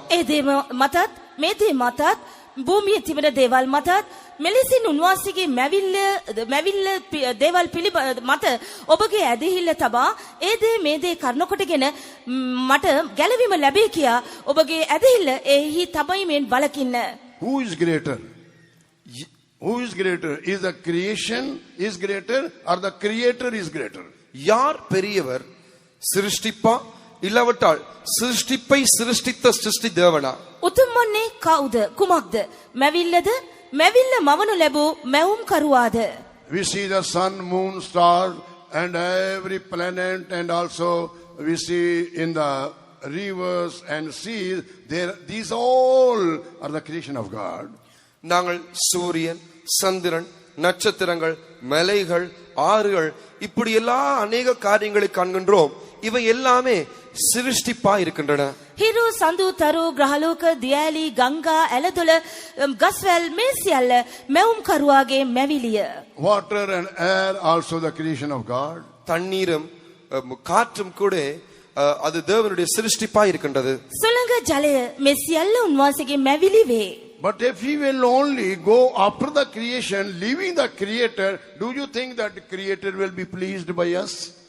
சிருஷ்டிகரை விட்டு இந்த சிருஷ்டிப்புக்கு பின்னால் நாங்கள் போவோம் என்றால் சிருஷ்டி தேவன் சிருஷ்டிகர் நம்மை குறித்து பிரியப்படுவார் என்று நினைக்கின்றீர்களா? මැවුම් කරුවානන් අත්හැරදමා මැවිල්ල පසුපස අප මෙසේ ගමම් කරනවා නම් මැවුම්කාරෝ දෙවියන් වහන්සේ මේ පිළිබඳව අප ගැන ප්‍රසන්න වේද? God said, I will not give my glory to anyone. தேவன் சொல்கிறார், என்னுடைய மகிமையை ஒரு மனுஷருக்கும் நான் கொடுப்பதில்லை. මාගේ ගෞරවය කිසිවෙකුට නොදෙමියයි උන්වහන්සේ කියා තිබෙනවා. I will not give glory to of my own creation. என்னுடைய மகிமையை என்னுடைய சொந்த சிருஷ்டிப்புக்கு கூட நான் கொடுப்பதில்லை. මාගේ ගෞරවය මාගේම මැවිල්ලට පවා මා නොදෙන්නෙමි. One who is due to get the reward and honor, when we will give him the due reward to that person, then only the blessing will come upon us. கணத்துக்கும் மகிமைக்கும் பாத்திரராய் இருக்கிறதான அது ஒரே நபருக்கு நாங்கள் எல்லா கணத்தையும் மகிமையும் கொடுக்கும் பொழுது அந்த சந்தர்ப்பத்திலேயே அந்த நபரிடத்திலிருந்து நமக்கு ஆசீர்வாதங்கள் பிரதிபலன் கிடைக்கிறதா இருக்கின்றது. ගෞරවයට මහිමයට වටින්නව එකම තැනන් වහන්සේට ඒ ගෞරවයේ මහිමය අප ලබා දෙන විට ඒ ගෞරවයට මහිමයට වටින තැනන් වහන්සේ වෙතින් සිළුම ආකාර ආශිර්වාද අප වෙත ගලා එනවා ඇත. Glory be to God. தேவனுக்கு மகிமை உண்டாகட்டும். දෙවියන් වහන්සේට මහිමය So වේවා. let us only believe the creator God who has created everything in this world and should not give the preeminence to the creation rather than or more than the creator God. ஆகையால் இந்த சிருஷ்டிப்புக்கு எல்லாவற்றுக்கும் நாங்கள் முன்னுரிமை கொடுக்க கூடாது. சிருஷ்டி தேவனை விட நாங்கள் சிருஷ்டிப்புக்கு முன்னுரிமை கொடுக்காமல் நம் எல்லா துதி கன மகிமைக்கு பாத்திரா இருக்கிற அந்த தேவனுக்கே முன்னுரிமையை நாங்கள் கொடுப்போமாக. එබැවින් මේ මැවිලි වලට අප කිසි විටකත් ප්‍රමුඛ ස්ථානය හිමි කර නොදී මැවිලි මවනු ලැබූ මේ මැවුම්කාර දෙවිතුමාණන් හට අප සියල්ලෙහිම ප්‍රමුඛ ස්ථානය ප්‍රධාන ස්ථානය පිරිනමමු. So I already told you that you should put your faith on Jesus Christ who died for our sin in order to save us. எங்களை ரட்சிக்கும்படியாய் நம்முடைய பாவங்களுக்காய் மரித்ததான இயேசு கிறிஸ்துவின் மீதே நாங்கள் விசுவாசம் வைக்க வேண்டும் என்று நான் உங்களுக்கு சொன்னேன். අපගේ ගැලවීම උදෙසා අපගේ පාප වෙනුවෙන් මැරුණා වූ යේසුස් වහන්සේ කෙරෙහි පමණක්ම අපගේ ඇදහිල්ල රැඳවිය යුතු බව මම ඔබට කීවෙමි. So see, do you want to know who the creator of this everything? இந்த எல்லா காரியங்களிலும் சிருஷ்டிகர் யார் என்று நீங்கள் அறிய விரும்புகிறீர்களா? සියල්ල මැවූ මැවුම්කාරයාණන් කවුරුන්ද කියා ඔබ දැනගන්න කැමතිද? Come along with me, Colossians chapter 1. கொலோசியர் முதலாம் அதிகாரம் Colossians chapter 1, verses 14, 15 and 16. Especially in verse 16 we can see who is the creator of everything which we see in this world by our visible eyes. கொலோசியர் முதலாம் அதிகாரம் 14, 15, 16 வசனங்களை வாசிக்கும் பொழுது, விசேஷமாய் 16 வசனத்தை வாசிக்கும் பொழுது, நாங்கள் காண்கின்றதான எல்லா காரியங்கள், எல்லா சிருஷ்டித்ததான சிருஷ்டிகர் யார் என்று நாங்கள் அறிந்து கொள்ளக்கூடியதா இருக்கின்றது. කොලොසි පොතේ පළවෙනි පරිච්ඡේදයේ 14, 15, 16 වෙනි පද විශේෂ කොට 16 වෙනි පදය අපගේ නෙත ගැටෙන අප දකින බලන මේ සියල්ල මැවූ මැවුම්කාරයන් කවුදයි එහි සඳහන් වෙනවා. In whom, verse 14, Colossians 1:14, in whom we have redemption through his blood, even the forgiveness of sins. 14th verse. குமாரனாகி அவருக்குள் அவருடைய இரத்தத்தினாலே பாவ மன்னிப்பாகிய மீட்பு நமக்கு உண்டாயிருக்கிறது. උන්වහන්සේ තුල අපගේ මිදීම වන අපගේ පාපවලට කමාව අපට තිබේ. Who is the image, verse 15, who is the image of the invisible God, the firstborn of every creature. அவர் அதர்சனமான தேவனுடைய தற்ஸ்வரூபமும் சர்வ சிருஷ்டிக்கும் முந்தின பேருமானவர். උන්වහන්සේ අදෘශ්‍යමාන දෙවියන් වහන්සේගේ ස්වරූපයය මුළු මැවිල්ලේ කුළුඳුලා නොය. Verses 14 and 15, it speaks about Lord and Savior Jesus Christ.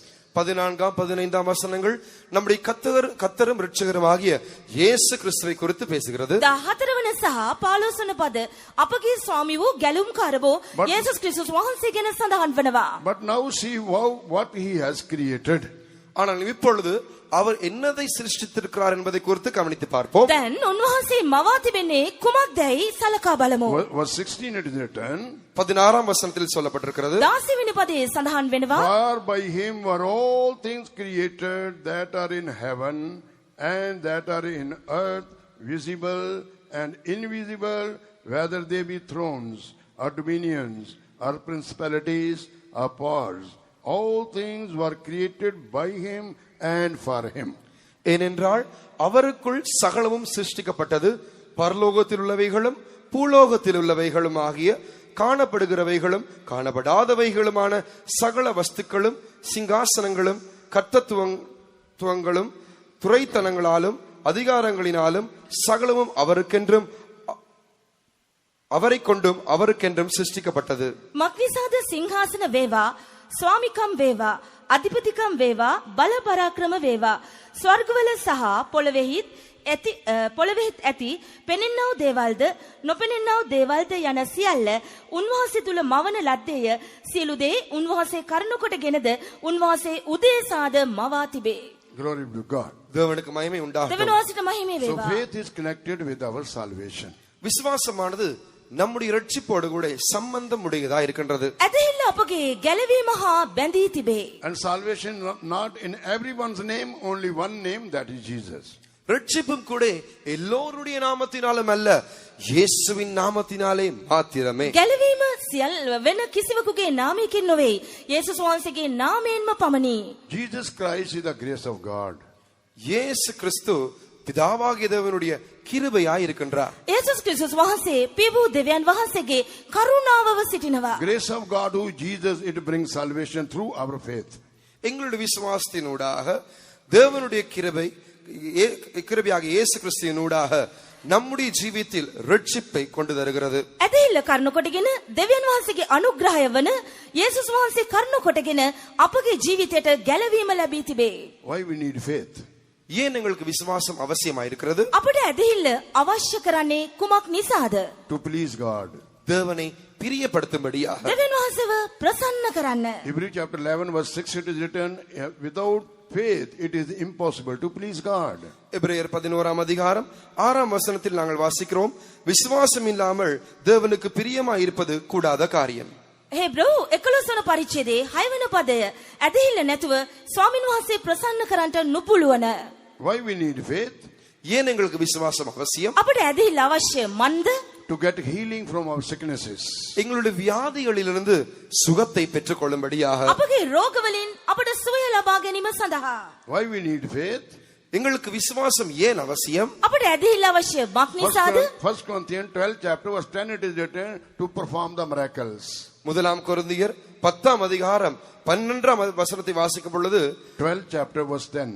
12ஆம் அதிகாரம் 10ஆம் வசனத்தை வாசிக்கும் பொழுது அற்புதங்கள் அடையாளங்களை நடப்பிக்கும்படியாய். පළවෙනි කොරින්ති 12 වන පරිච්ඡේදයේ 10 වන පදයේ කියවද්දී පුදුම හාස්කම් දැකීම සඳහා.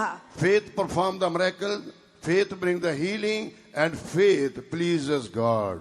விசுவாசமானது அற்புதங்களை நடப்பிக்கிறது, விசுவாசமானது சுகத்தை பெற்று தருகிறது, விசுவாசமானது தேவனை பிரியப்படுத்துகிறதா இருக்கின்றது. ඇදහිල්ල දෙවියන් වහන්සේව ප්‍රසන්න කරයි, ඇදහිල්ල සුවය ලබා දෙයි, ඇදහිල්ල පුදුම දේ කරනු ලබයි. Glory to God. தேவனுக்கு மகிமை உண்டாகட்டும். දෙවියන් වහන්සේට මහිමය වේවා. When the trial of faith comes into your life, dear ones, don't forsake your faith. Stand firm for the trial of faith. விசுவாச பரீட்சை வரும் பொழுது உங்கள் வாழ்க்கையில் பிரியமானவர்களே, நீங்கள் விசுவாசத்தை விட்டு விட்டு ஓடிவிட வேண்டாம். அந்த விசுவாசத்துக்காய் தைரியமாய் போராடுங்கள். පෙමැතිනි, ඔබගේ ජීවිතයේ ඇදහිල්ලේ පරීක්ෂා එන විට ඔබ ඇදහිල් ඒ පරීක්ෂා හමුවේ ඔබගේ ඇදහිල්ල හැරදමා පලා නොයන්න. ඇදහිල්ල උදෙසා ඔබ ස්ථාවරව සිටින්න.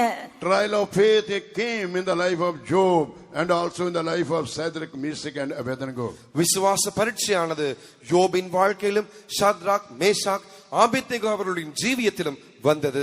යෝබ්ගේ ජීවිතයේත් ශද්‍රක්, මේෂක්, ආබේද්නෙගෝ යන අයවලුන්ගේ ජීවිතවලත් ඇදහිල්ලේ පරීක්ෂාවන් පැමුණුණා. They stood firm. அவர்கள் உறுதியாய் நிலை நின்றார்கள். ඔවුන් ස්ථාවරව ස්ථීරව සිටියා. They went through the suffering. அவர்கள் பாடுகளினூடாய் கடந்து சென்றார்கள். ඔවුන් පීඩා මැදින් ගමන් කළා. But by faith they got the victory. ஆனாலும் விசுவாசத்தினால் ஜெயத்தை பெற்றுக் கொண்டார்கள். එනමුත් ඇදහිල්ලෙන් ඔවුன் ජයග්‍රහණය හිමි කරගත්තා. Why we need faith? விசுவாசம் நமக்கு என்னத்துக்கு அவசியம்? ඇදහිල්ල අපට අවශ්‍ය කුමක් නිසාද? To get the victory over the world. உலகத்தை நாங்கள் ஜெயிக்கும்படியாய். ලෝකයේ ජය ගැනීම සඳහා. That's why when we read 1 John chapter 5 and verse 4. முதலாம் யோவான் 5ஆம் அதிகாரம் 4ஆம் வசனத்தில் நாங்கள் இவ்வாறு வாசிக்கிறோம். පළවෙනි යොහාන් 5 වෙනි පරිච්ඡේදයේ 4 වන පදයේ මෙසේ අප කියවනවා. 1 John chapter 5 and verse 4 it is written, faith brings victory over the world. முதலாம் யோவான் 5ஆம் அதிகாரம் 4ஆம் வசனம், நம்முடைய விசுவாசமே உலகத்தை ஜெயிக்கிற ஜெயம் என்று நாங்கள் வாசிக்கின்றோம். පළවෙනි යොහාන් 5 වෙනි පරිච්ඡේදයේ 4 වන පදය ලෝකයෙන් ජයගන්නේ අපේ ඇදහිල්ලේ කියා ඇත. Glory be to God. தேவனுக்கு மகிமை உண்டாகட்டும். දෙවියන් වහන්සේට මහිමය වේවා. Victory over the world mean victory over lust of flesh, lust of eyes, and the lust of the pride of life. உலகத்தின் மீது ஜெயம் என்று சொல்லும் பொழுது கண்களின் இச்சை, மாம்சத்தின் இச்சை, ஜீவனத்தின் பெருமைகள், இவைகளின் மீது நமக்கு கிடைக்கிற ஜெயமாய் இருக்கின்றது. ලෝකයෙන් ජයගන්නවා කියන්නේ ඇස්වල තෘෂ්ණාවෙන්, මාංශී තෘෂ්ණාවෙන්, ජීවිතේ අහංකාරකමින් මෙවැනි දේවලින් ජය ගැනීම වෙනවා. Glory be to God. தேவனுக்கு மகிமை දෙවියන් உண்டாகட்டும். වහන්සේට මහිමය වේවා. Our faith should stand upon 3 things. எங்களுடைய விசுவாசம் 3 காரியங்கள் மீது நிலை நிற்க வேண்டும். අපගේ ඇදහිල්ල කරුණු 3ක් මත පැවතිය යුතුයි. Matthew chapter 8 and verse 8 it is written, our faith should stand upon the word of God. மத்தேயு 8ஆம் அதிகாரம் 8ஆம் வசனத்தில் நம்முடைய விசுவாசம் தேவனுடைய வசனத்தின் மீது நிலை நிற்க வேண்டும் என்று நாங்கள் வாசிக்கிறோம். ශුද්ධ මතෙව් 8 වන පරිච්ඡේදයේ 8 වන පදයට අනුව අපගේ ඇදහිල්ල උන්වහන්සේගේ වචනය මත පිහිටා තිබිය යුතු බව කියා That's why ඇත. the centurion told to Jesus, Lord, you have no need to come under my roof. Yes, you say the word, my servant will be healed. He believed the word of God. ஆகையால் தான் 100க்கு அதிபதி அங்கே சொல்லுகிறார், ஆண்டவரே, நீர் என்னுடைய வீட்டுக்குள் வருவதற்கு நான் தகுதி இல்லை, ஒரு வார்த்தை சொல்லும், என்னுடைய வேலைக்காரன் சுகமாகுவான். இவ்வாறு அவருடைய வசனத்தின் மீது நாங்கள் விசுவாசம் உள்ளவர்களாய் இருக்க வேண்டும். මේ නිසා සේයකට මුලාදෑනියා මාගේ පියස්ස යටට ඔබගේ ඊමට මම නොවටීමි. වචන මාත්‍රයක් කිව මැනව. මේ අයුරින් අපගේ ඇදහිල්ල උන්වහන්සේගේ වචනය මත පිහිටා තිබිය යුතුයි. Jesus said, heaven and earth will pass away, but my words will never pass away. இயேசு சொன்னார், வானமும் பூமியும் மாறி போகும், என்னுடைய வார்த்தையோ ஒரு காலமும் மாறி போகாது. යේසුස් වහන්සේ කීවේ අහසත් පොළවත් පහව යන්නේය. නමුත් මාගේ වචන කිසි කලකත් පහ නොවන්නේය. That's why faith upon the word of God will never put you shame. ஆகையால் தான் விசுவாசம் மீது நாங்கள் வைக்கிறதான வார்த்தையின் மீது வைக்கிறதான விசுவாசம் எங்களை ஒரு காலம் வெட்கப்படுத்தாது. මේ නිසායි වචනය මත තබන අපගේ ඇදහිල්ල කිසි කලකත් අපව ලැජ්ජාවටපත් නොකරන්නේ. Because faith comes through the word of God. ஏனென்றால் தேவ வார்த்தையின் ஊடாகவே விசுவாசம் வருகிறதா இருக்கின்றது. කුමක් නිසාදයත් වචනය කරන කොටගෙනම ඇදහිල්ල පැමිණෙන නිසා. Second thing, இரண்டாவது விடயம், our faith should base upon the promise of God.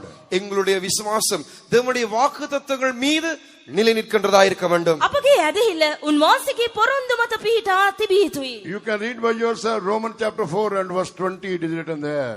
ரோமர் 4ஆம் அதிகாரம் 20ஆம் வசனத்தில் இந்த காரியத்தை குறித்து நாங்கள் தெளிவாய் வாசிக்கின்றோம். රෝම 4 වන පරිච්ඡේදයේ 20 වන පදයේ මේ පිළිබඳව පැහැදිලිව ඔබටම කියවා බැලිය හැක. Romans 4:20, it is written, he staggered not at the promise of God through unbelief, but was strong in faith, giving glory to God. ரோமர் 4:20 நாங்கள் வாசிக்கிறோம், தேவனுடைய வாக்குத்தத்தத்தை குறித்து அவன் அவிசுவாசமாய் சந்தேகப்படாமல் தேவ வாக்குத்தத்தம் பண்ணினதை நிறைவேற்ற வல்லவராயிருக்கிறார் என்று முழு நிச்சயமாய் நம்பி தேவனை மகிமைப்படுத்தி விசுவாசத்தில் வல்லவனானான். ඇදහිලි නැතිකම කරන කොටගෙන චංචල නොවි. එසේය දෙවියන් වහන්සේගේ පොරොන්දුව දෙස බලා ඇදහිල්ලෙන් බලවත්ව දෙවියන් වහන්සේට ගෞරව කරමින් පොරොන්දු දේ ඉෂ්ට කරන්ට උන්වහන්සේට පුළුවන් කියා නිසකව විශ්වාස කළේය. Promise of God is also as strong as the word of God is strong. தேவனுடைய வாக்குத்தத்தமும் கூட தேவனுடைய வார்த்தை போலவே பலம் உள்ளதாக இருக்கின்றது. දෙවියන් වහන්සේගේ පොරොන්දු පවා උන්වහන්සේගේ වචන හා සමානව බල සම්පන්නය. And the third thing we see, our faith should base upon the promise giver. மூன்றாவதாய் கொடுக்கப்பட்ட வாக்குத்தத்தத்தின் மீது நம்முடைய விசுவாசம் நிலைத்திருக்க வேண்டும். මීළඟට දෙනු ලැබූ පොරොන්දු කෙරෙහි අපගේ ඇදහිල්ල පිහිටා තැබිය යුතුයි. When we read Hebrew chapter 11 and verse 11, எபிரேயர் 11ஆம் அதிகாரம் 11ஆம் வசனத்தை வாசிக்கும் பொழுது, හේබ්‍රෝ 11 වන පරිච්ඡේදයේ 11 වන පදය. there we see the faith of Sarah upon the promise giver. அங்கே கொடுக்கப்பட்டதான வாக்குத்தத்தத்தின் மீது சாராள் இருந்ததான அது விசுவாசத்தை குறித்து பார்க்கின்றோம். දෙන ලද පොරොන්දුව පිළිබඳව සාරා තුල තිබුණ ඇදහිල්ල ගැන අප බලනවා. Hebrew chapter 11 and verse 11, it is written, though faith also, through faith also, Sarah herself received strength to conceive seed and was delivered of a child when she was past age, because she judged him faithful who had promised. எபிரேயர் 11ஆம் அதிகாரம் 11ஆம் வசனம், விசுவாசத்தினாலே சாராளும் வாக்குத்தத்தம் பண்ணினவர் உண்மையுள்ளவர் என்று எண்ணி கற்பம் தரிக்க பலன் அடைந்து வயது சென்றவளாய் இருந்தும் பிள்ளை பெற்றாள். හේබ්‍රෝ 11 ඇදහිල්ලෙන් සාරාත් පොරොන්දුව දුන් තෙරණ වහන්සේ විශ්වාස කෙනෙක්යි පිළිගත් නිසා නිසි වයස පසු වෙලාත් ගර්භණී වෙන්න බලය ලැබුවාය. So our faith should base upon the word of God, upon the promise of God, and also upon the promise giver, mean God. நம்முடைய விசுவாசமானது முதலில் தேவனுடைய வார்த்தையின் மீது நிலை நிற்க வேண்டியதாக இருக்கிறது. அடுத்து தேவனுடைய வாக்குத்தத்தங்கள் மீது நிலை நிற்க வேண்டியதாக இருக்கிறது.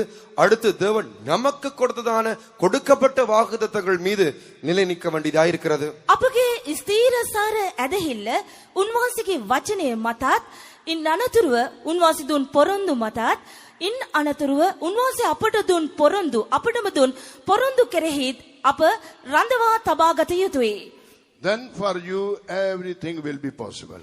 அப்பொழுது உங்களுக்கு எல்லாமே சாத்தியமாய் இருக்கும். එකල ඔබට සියල්ලම පුළුවන්. So faith makes all things possible. விசுவாசம் எல்லா காரியங்களையும் சாத்தியமாய் மாற்றுகிறது. ඇදහිල්ල සෑම දෙයක්ම සාක්ෂාත් කරයි, පුළුවන් බවට පත් කරයි. Number 2. இரண்டாவது අංක 2. Hope also abideth. நம்பிக்கையிலும் நிலைத்திருக்க வேண்டும். බලාපොරොත්තුවේ පැවතිය අවශ්‍යයි. About this hope, what we read, இந்த நம்பிக்கை குறித்து நாங்கள் என்ன வாசிக்கிறோம்? මේ බලාපොරොත්තුව ගැන අප කුමක් කියවමුද? Hebrew chapter 6 verse 19 is written, hope is the anchor of our soul. எபிரேயர் 6ஆம் அதிகாரம் 19th verse. 19ஆம் வசனத்தில் நாங்கள் இவ்வாறு வாசிக்கிறோம், அந்த நம்பிக்கை நமக்கு நிலை உறுதியும் திரைக்குள்ளாக போகிற ஆத்ம நங்கூரமாய் இருக்கிறது. හේබ්‍රෝ 6 වන පරිච්ඡේදයේ 10 වනි පදයේ බලාපොරොත්තුව පිළිබඳව කියා තිබෙනවා ඒ අපගේ ආත්මයේ නැංගුරම කියා. Now we are going to meditate about hope. இப்பொழுது நம்பிக்கை குறித்து நாங்கள் தியானிக்க போகிறோம். බලාපොරොත්තුව පිළිබඳව දැන් අපි මෙනෙහි කරන්නට යනවා. So what we see here about the hope, இங்கே நம்பிக்கை குறித்து என்ன பார்க்கின்றோம்? බලාපොරොත්තුව පිළිබඳව මෙහි කුමක් කියවමුද? it is written, which hope we have an anchor of the soul, which both sure and steadfast, and which entereth into that within the veil. அந்த நம்பிக்கை நமக்கு நிலை உறுதியும் திரைக்குள்ளாக போகிறதுமான ஆத்ம நங்கூரமாய் இருக்கிறது. ඒ බලාපොරොත්තුව ආත්මයේ සත්තක වූ ස්ථීර වූ තිරෙන් ඇතුළට යන්නා වූ නැංගුරමක් මෙන් අපට ඇත්තේය. Glory be to God. தேவனுக்கு மகிமை உண்டாகட்டும். දෙවියන්වහන්සේට මහිමය So වේවා. brother and sister, hope also having great importance in the life of every believer, every servant of God. ஒவ்வொரு தேவனுடைய பிள்ளையுடைய வாழ்க்கையிலும் ஒவ்வொரு விசுவாசி ஊழியருடைய வாழ்க்கையிலும் நம்பிக்கையானது முக்கியமான இடத்தை எடுக்க வேண்டியதாக இருக்கிறது. සෑම දේව දරුවෙකුගේම ජීවිතේ සෑම දේව සේවකයෙකුගේ මෙන්ම ඇතිලිවන්තයෙකුගේ ජීවිතේ බලාපොරොත්තුවද ඉතා වැදගත් තැනක් ගනී. So he is the anchor of our soul. அந்த நம்பிக்கை நம்முடைய ஆத்மா நங்கூரமாய் இருக்கின்றது. මෙම බලාපොරොත්තුව අපගේ ආත්මයේ නැංගුරමයි. We see the anchor are used to stop the huge ships. பெரிய கப்பல்களை நிறுத்தி வைக்கும்படியாய் நங்கூரங்களை பாவிக்கிறார்கள். විශාල නෞකා නතර කර තැබීම සඳහා නංගුරම් උපකාර කරයි. So in the same way, brother and sister, when we will keep the hope in our lives, அவ்வண்ணமாகவே பிரியமான தேவனுடைய சகோதரனே சகோதரியே, இந்த நம்பிக்கை உடையவர்களாய் நம்முடைய ஜீவித்தில் நாங்கள் இருக்கும் பொழுது අපගේ ජීවිතේ බලාපොරොත්තුව ඇත්ත අය ලෙස අප සිටින විට what is this hope?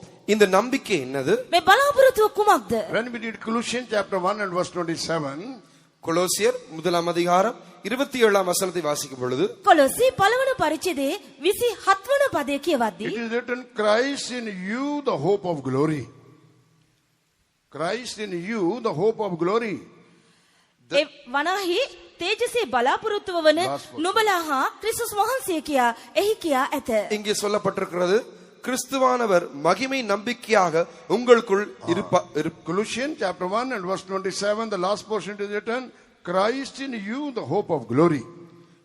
கொலோசியர் 1:27 வசனத்தின் கடைசி பகுதியில் சொல்லப்பட்டிருக்கிறது, கிறிஸ்துவானவர் மகிமை நம்பிக்கையாக உங்களுக்குள் இருப்பதே இந்த ரகசியம். කොලොසි 1 පරිච්ඡේදයේ 27 වන පදයේ අවසාන කොටස ඒ වනාහි තේජසේ බලාපොරොත්තුව වන නුඹලා තුල සිටින ක්‍රිස්තුස් වහන්සේය.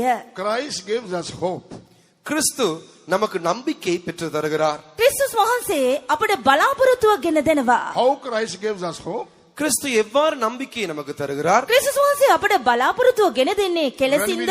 When we read 1 Peter chapter 1 and verses 3 and 4, முதலாம் பேதுரு 1:3-4 வசனங்களை நாங்கள் வாசிக்கும் பொழுது පළවෙනි පේත්‍රස් 1 පරිච්ඡේදයේ 3 වන 4 වන පද කියවද්දී 1 Peter chapter 1 verses 3 and 4, we see Jesus Christ gives us this hope by his resurrection from the dead.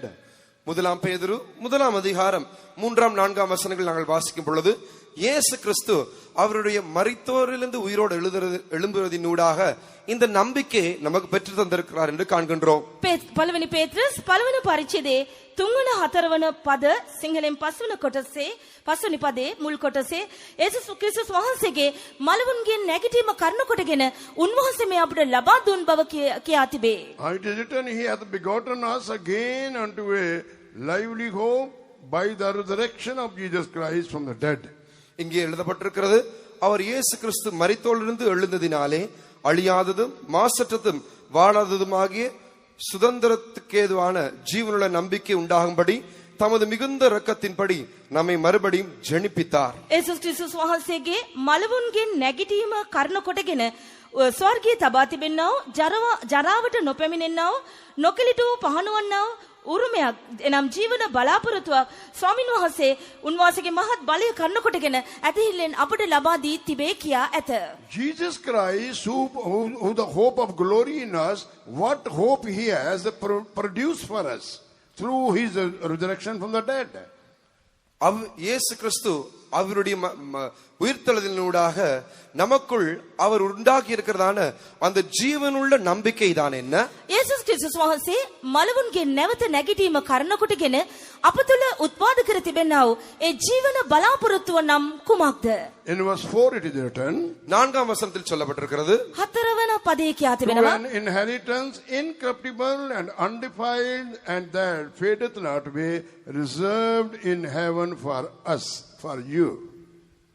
அழியாததும் மாசற்றதும் வாடாததுமாகிய சுதந்திரத்துக்கு ஏதுவாக ஜீவனுள்ள நம்பிக்கை உண்டாகும்படி தமது மிகுந்த இரக்கத்தின்படி நம்மை மறுபடியும் ஜனிப்பித்தார். ජරාවට නොපැමිණෙන්නා වූ නොමැලවෙන්නා වූ නොකලිට වූ පහන වන්නා වූ උරුමයක් උන්වහන්සේ අප උදෙසා ස්වර්ගයේ තබා තිබීමයි. Glory be to God. தேவனுக்கு மகிமை දෙවියන් உண்டாகட்டும். වහන්සේට මහිමය වේවා. Our inheritance is incorruptible. எங்களுடைய சுதந்திரமானது அழியாத சுதந்திரமாயிருக்கின்றது. අපගේ උරුමය අජරාමර එකකි. It is undefiled. அது மாசற்றதா இருக்கின்றது. එය නොකිලිටි එකකි. Fadeth not away. வாடாததுமாயிருக்கின்றது. එය නොමැලවෙන එකකි. That means abideth forever, eternal. அப்படி என்றால் அது என்றென்றும் நிலைத்திருக்கிற நித்தியமானதாய் இருக்கின்றது. ඒ සදාටම පවතිනා වූ සදාතනික එකකි. Then what is this hope which is told here, inheritance?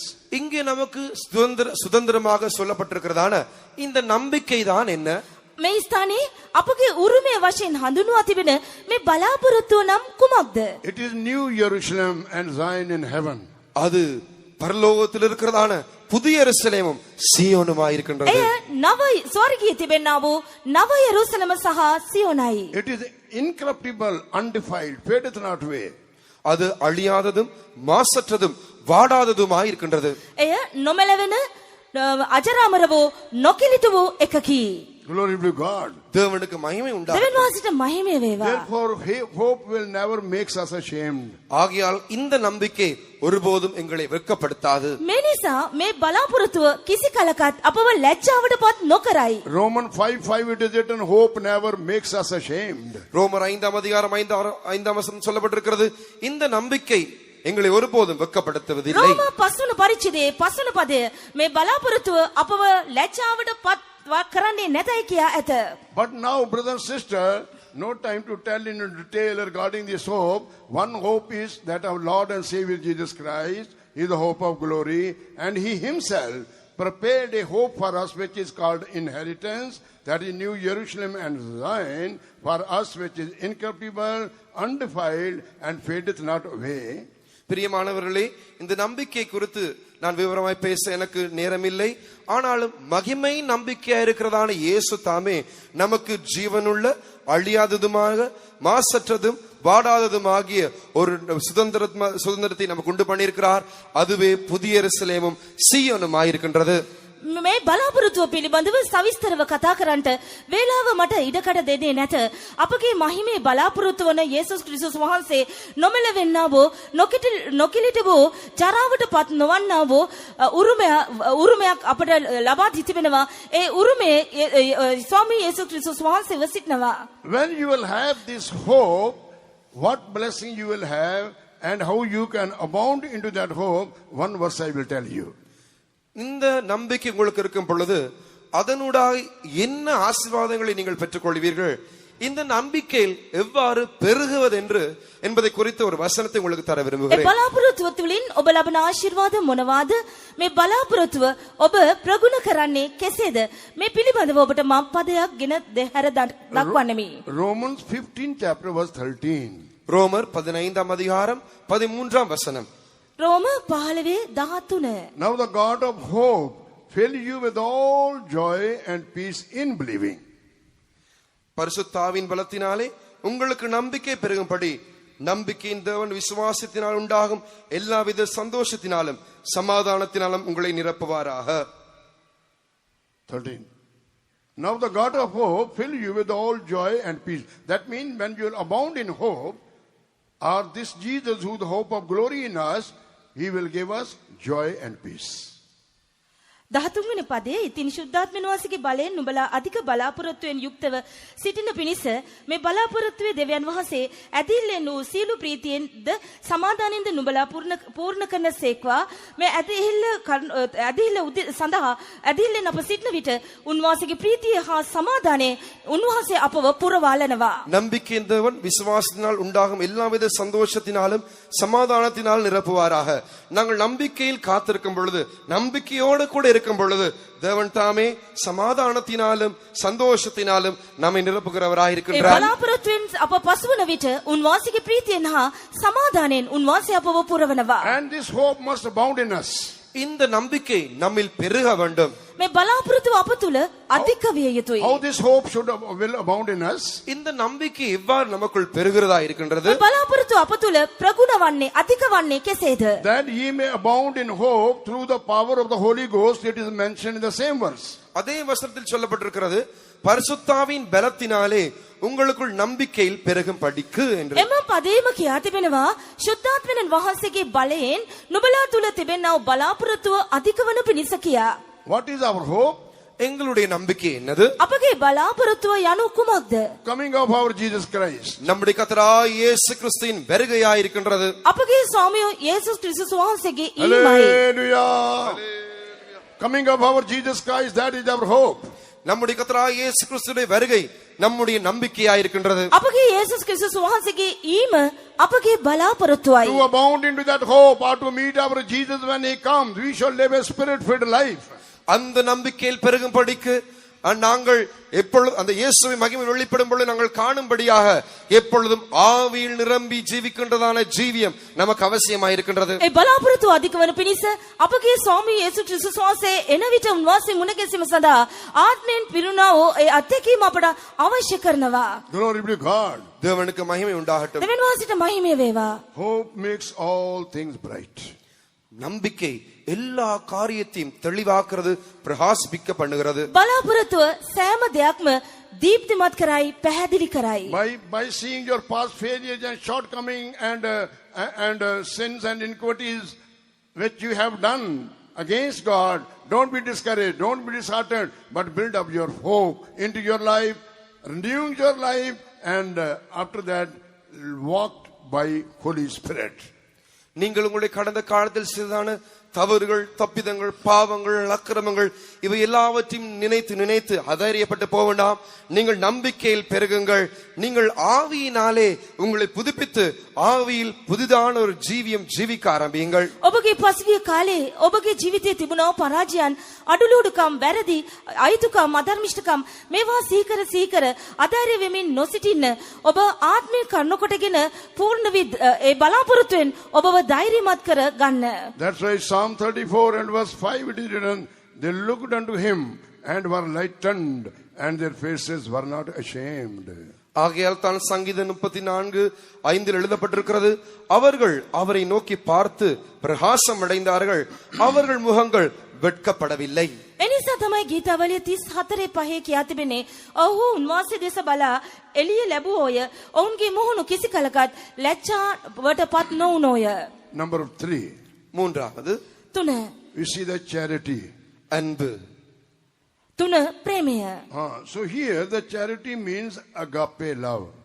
இங்கே அன்பு என்று சொல்லும் பொழுது அகாப்பே அன்பை காண்பிக்கின்றதா இருக்கின்றது. මෙම ස්ථානයේ ප්‍රේමය කියා කියන විට ඒ අගපේ ප්‍රේමය යනුවෙන් හඳුන්වනවා. And these three it is told, but the greatest of these is charity.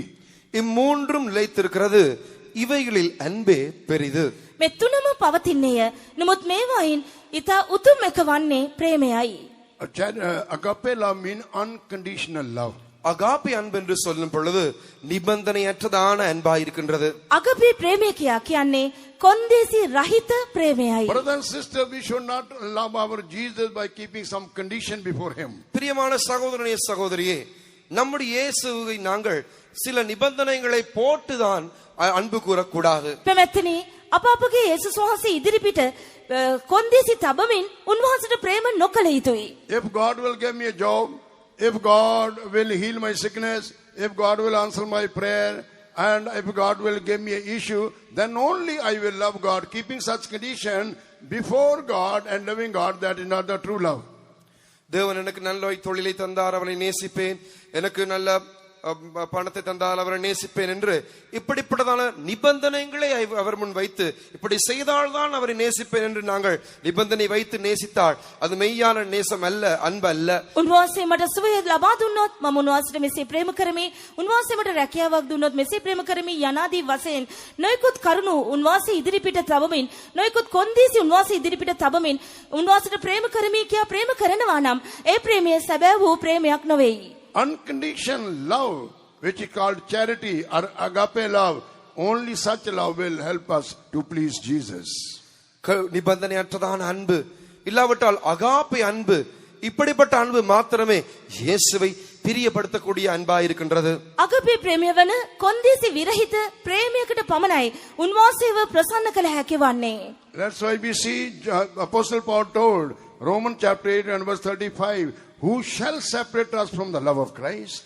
ஆகையால் தான் ரோமருக்கு எழுதின நிருபத்தில் 8ஆம் அதிகாரம் 35 Romans 8:35. ரோமர் 8:35 நாங்கள் வாசிக்கிறோம், தேவ அன்பை விட்டு என்னை பிரிப்பவன் யார்? මේ නිසා තමයි රෝම පොතේ 8 වන පරිච්ඡේදයේ 35 වන පදයේ කියා තිබෙන්නේ ක්‍රිස්තුස් වහන්සේගේ ප්‍රේමයෙන් අප වෙන් කරන්නේ කවුද? Who shall separate us from the love of Christ? Shall tribulation or distress or persecution or famine or nakedness or peril or sword? தமிழில் 36ஆம் வசனம், கிறிஸ்துவின் அன்பை விட்டு நம்மை பிரிப்பவன் யார்? உபத்திரவமோ, வியாகுலமோ, துன்பமோ, பசியோ, නිර්වාණමෝ, නාසමෝසමෝ, පටයමෝ. විපතවත්, සිත් වේදනාවවත්, පීඩාවවත්, දුර්භීක්ෂයවත්, නිර්වස්ත්‍රකමවත්, උපද්‍රවයවත්, කඩුවවත් අප වෙන් කරන්නේද? And also it is told in verse 39, nor height, nor depth, nor any other creature shall be able to separate us from the love of God which is in Christ Jesus our Lord. Verse 39. 39ஆம் வசனத்தில் சொல்லப்படுகிறது, உயர்வானாலும் தாழ்வானாலும் வேறெந்த சிருஷ்டியானாலும் நம்முடைய கர்த்தராகிய இயேசு கிறிஸ்துவில் உள்ள தேவனுடைய அன்பை விட்டு நம்மை பிரிக்க மாட்டாதென்று நிச்சயித்திருக்கிறேன் என்று. 39 වෙනි පදය උසටවත් ගැඹුරටවත් අන්කිසි මැවිල්ලකටවත් අපගේ ස්වාමී යේසුස් ක්‍රිස්තුස් වහන්සේ තුල ඇත්තා වූ දෙවියන් වහන්සේගේ ප්‍රේමයෙන් අප වෙන් කරන්නට නොහැකි වන්නේ යයි ඒකාන්තයෙන්ම දනිමි. Promotion or demotion, even the death also cannot separate us from the love of Christ, should not separate us from the love of Christ. உயர்வானாலும் தாழ்வானாலும் நம்முடன் மரணமாய் கூட இருந்தாலும் கூட ஒன்றுமே நாங்கள் இயேசுவை நேசிக்கிற நேசத்திலிருந்து அன்பிலிருந்து எங்களை பிரித்து விடக் கூடாது. උසස් වීමක් වේවා පහත් වීමක් වේවා මරණය උවද කුමක් වුවද ක්‍රිස්තුස් වහන්සේ කෙරෙහි අපට ඇත්තා වූ ප්‍රේමයෙන් අපව කිසිසේත් වෙන් කරන්නට නොහැකි වන්නේය. Perhaps in your office your juniors may be promoted, whereas you should be promoted, but you should not stop to love Jesus. I loved Jesus, why Jesus had done with me. My junior is promoted, I am still on the same place. சில வேளைகளில் நீங்கள் தொழில் செய்கிற இடங்களில் உங்களுக்கு கீழ் இருக்கிறவர்கள் உயர்த்தப்படலாம், நீங்கள் தான் உயர்த்தப்பட வேண்டிய அவசியமா இருந்திருக்கிறது.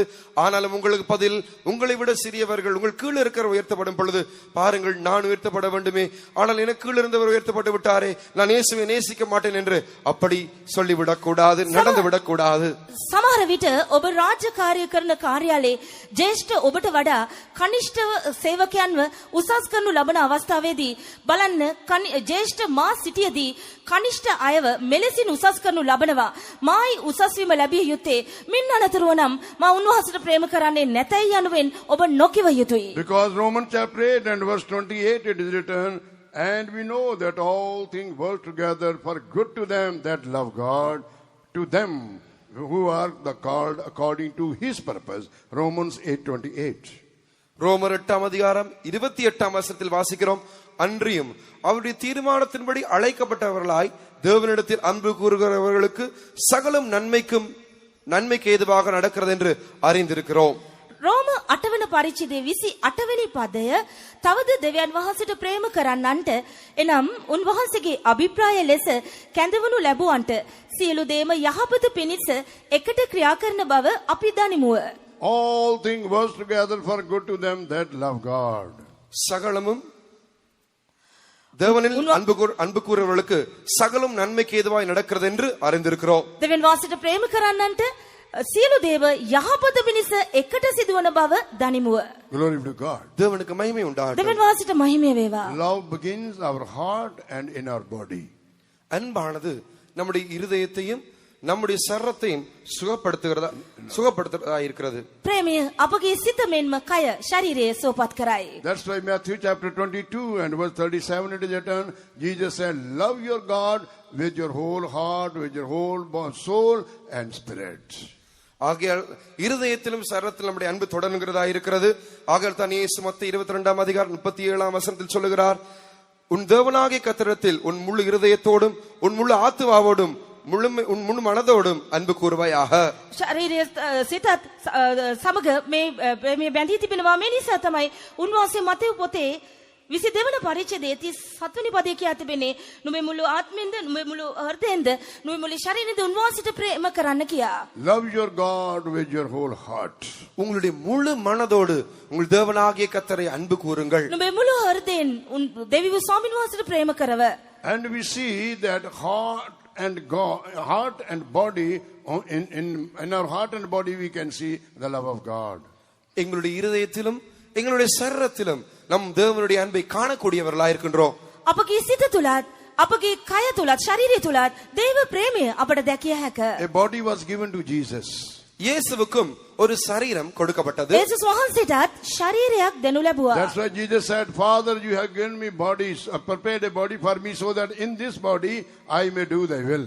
ஆகையால் தான் இயேசு சொல்லுகிறார், பிதாவே உம்முடைய சித்தத்தை செய்யும்படி நீர் எனக்கு ஒரு சரீரத்தை ஆயத்தம் பண்ணி இருக்கிறீர். මෙනිසා යේසුස් වහන්සේ කියා තිබෙන්නේ, පියාණනි ඔබගේ කැමැත්ත කිරීම සඳහා ඔබ මට ශරීරයක් පිළියෙල කර දුන්සේක කියා.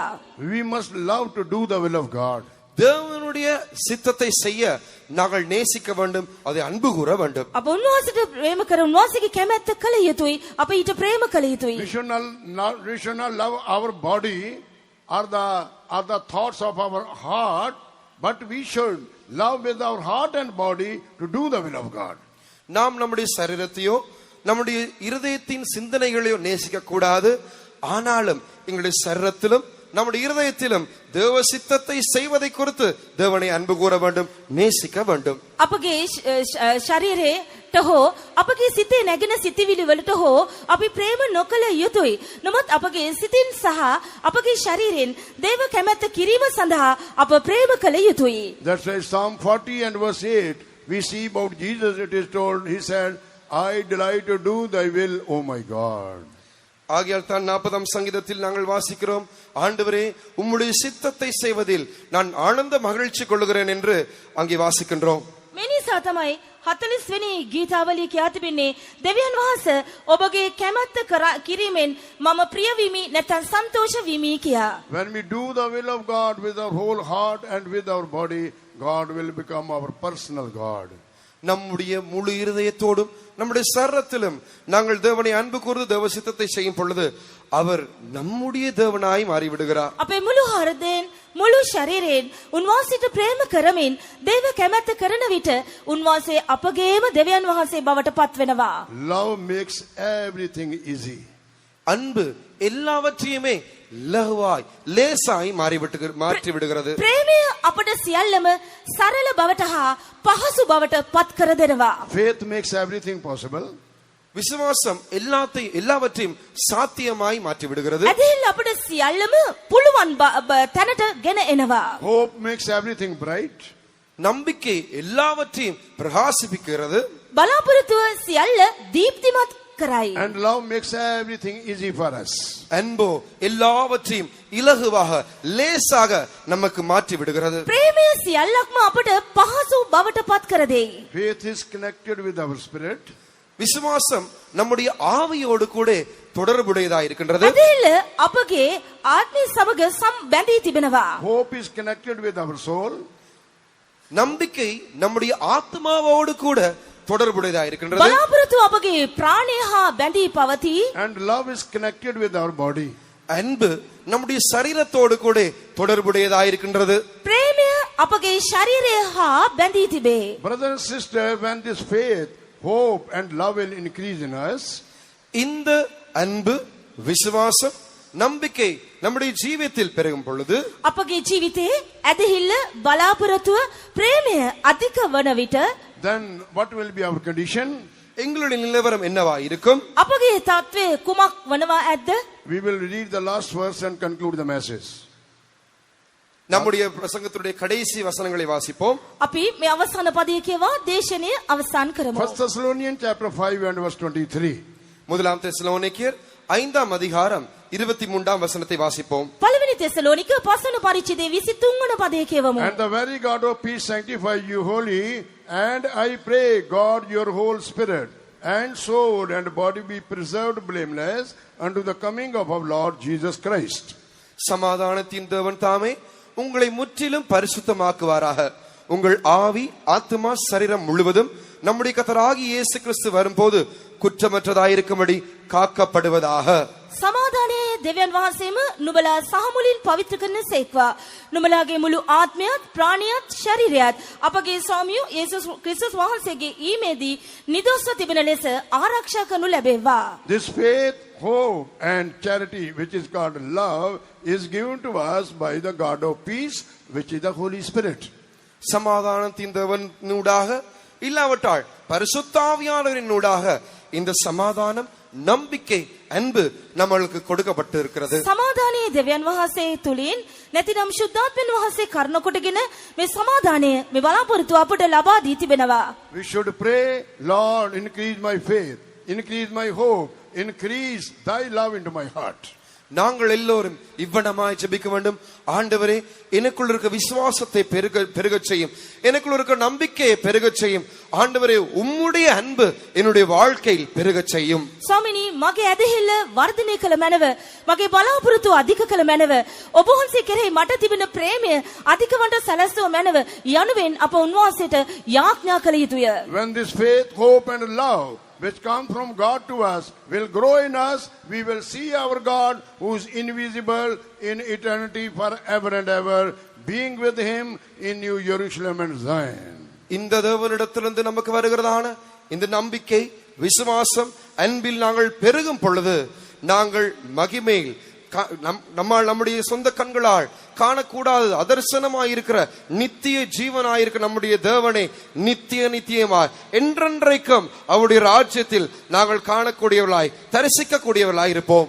අප තුල මෙම ඇදහිල්ල උන්වහන්සේගෙන් ලැබෙනා වූ මෙම ඇදහිල්ල බලාපොරොත්තුව ප්‍රේමය යන මේ දේවල් අප තුල අධික වන අවස්ථාවේදී අපගේ ඇස් වලින් දකිට නොහැකි මහිමාන්විත වූ අදෘශ්‍යමාන වූ සදාතනික වූ උන්වහන්සේගේ රාජ්‍ය වන්නා වූ නව යෙරුසලම සහ සියොන අපගේ ඇස් වලින් දැක ගැනීමේ වාසනාව අපට ලැබෙයි. Let us surrender our body, soul and spirit to the word of God, to the counsel of God, and get ready to see our true God, which is eternal life and also now at present invisible for us, but we will see him face to face and we will be like him as he is. May God bless you.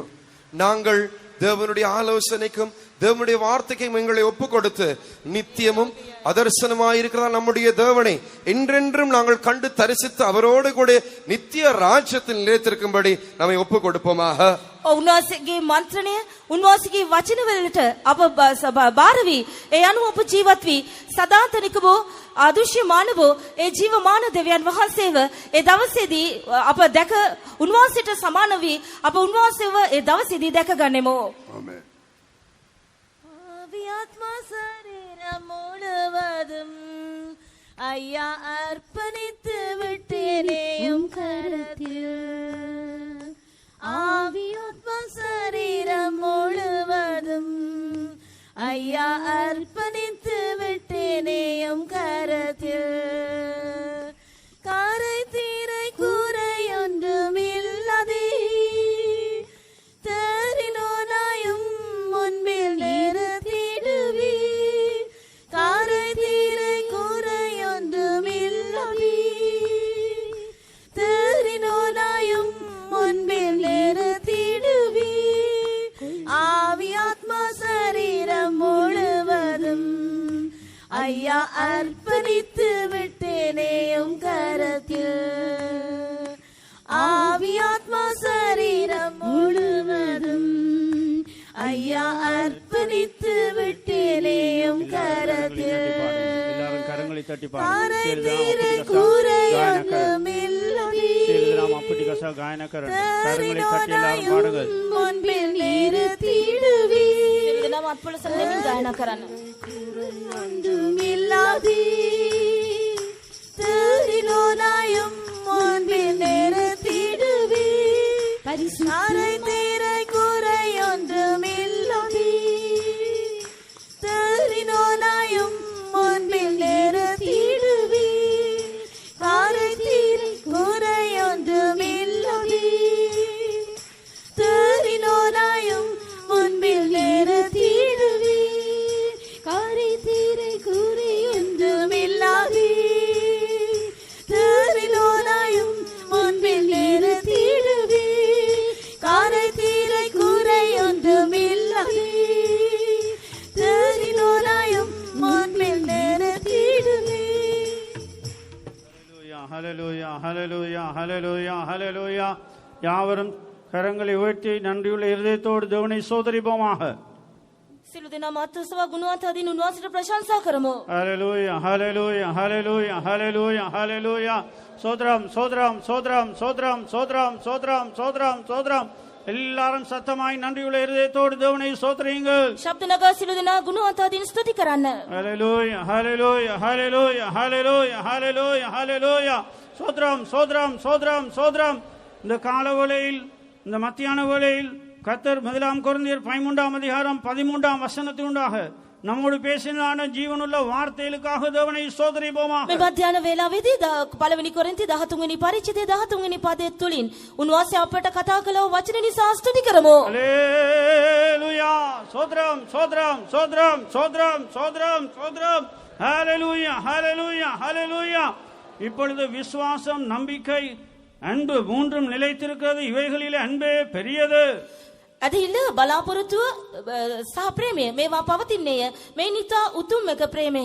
அவருடைய வசனத்தின் மேலே விசுவாசம் வைக்க வேண்டும் என்று ஆண்டவர் இந்த காலவெளியிலே நம்மோடு பேசியிருக்கிறார். උන්වහන්සේගේ වචනේ කරේ අදහන පිණිස මේ උදෑසන අපට කතා කර තිබෙනවා. ஆண்டவர் வாக்குத்தத்தத்திலே விசுவாசம் வைக்க வேண்டும் என்று ஆண்டவர் நம்மோடு பேசியிருக்கிறார். උන්වහන්සේගේ පොරොන්දු කරේ විශ්වාස කරන ලෙස උන්වහන්සේ අපට කතා කර තිබෙනවා. தேவன் நம் ஒவ்வொருவருக்கும் தந்தான தனிப்பட்ட பிரகாரமாய் தந்தான வாக்குத்தத்தத்தை மேல் விசுவாசிக்க வேண்டும் என்று ஆண்டவர் நம்மோடு பேசியிருக்கிறார். පුද්ගලිකව උන්වහන්සේ අපට දී තිබෙන පොරොන්දු කෙරෙහි අප අදහා ගත යුතු බව උන්වහන්සේ අපට කතා කළසේක. விசுவாசம் இல்லாமல் கர்த்தருக்கு பிரியமாய் இருப்பது கூடாத காரியம். ඇදහිල්ල නැතුව උන්වහන්සේ ප්‍රසන්න කරන්න නොපුළුවන. இந்த விசுவாசமானது நமது ஆவியோடு இணைக்க வேண்டும் என்று ஆண்டவர் பேசியிருக்கிறார். ඒ ඇදහිල්ල අපගේ එම ඇදහිල්ල අපගේ ගැලවීම හා බැඳී තිබිය යුතු බව උන්වහන්සේ අපට කතා කළසේක. விசுவாசத்திலே நிலைத்திருந்து வளர விசுவாசத்தின் ஆசீர்வாதத்தை பெற்றுக்கொள்ள கிருபை தரும்படியாய் சோதரிப்போமாக. ඇදහිල්ලේ පැවති වර්ධනය වන්නටත් ඇදහිල්ලේ ආශිර්වාද උරුම කර ගන්නටත් අපට උපකාර කරන පිණිස ස්තුති කරමු. ஹல்லேலூயா ஹல்லேலூயா. சோத்ரம் சோத்ரம் சோத்ரம். ஹல்லேலூயா ஹல்லேலூயா. ஆமென். நம்பிக்கை குறித்து ஆண்டவர் பேசின வார்த்தை என்ன? බලාපොරොත්තුව ගැන උන්වහන්සේ අපට කීවේ කුමක්ද? எபிரேயர் 6:19 என்ன வாசித்தோம்? හේබ්‍රෙව් 6:10 අප කුමක්ද කීවේ? அந்த நம்பிக்கையானது நமது ஆத்தும நங்கூரமாய் இருக்கிறது. ඒ බලාපොරොත්තුව අපගේ ආත්මේ නැංගුරමයි. திரைக்குள்ளாக பிரவேசிக்கிற ஆத்தும நங்கூரம். තිරයට ඇතුල් වන්නා වූ ආත්මේ නැංගුරමයි. இந்த நம்முடைய ஆத்மாவோடு இந்த நம்பிக்கை இணைக்கப்பட்டிருக்கிறது. අපගේ ආත්මය සමග මේ නැංගුරම බැඳී තිබෙනවා. ஆமென். இப்பொழுது நம்முடைய பிள்ளைகளாய் இருக்கிறோம். දැනට අප උන්වහන්සේගේ දරුවන්ව සිටිමු. இனி எவ்வளமாய் இருப்போம் என்று இன்னும் வெளிப்படவில்லை.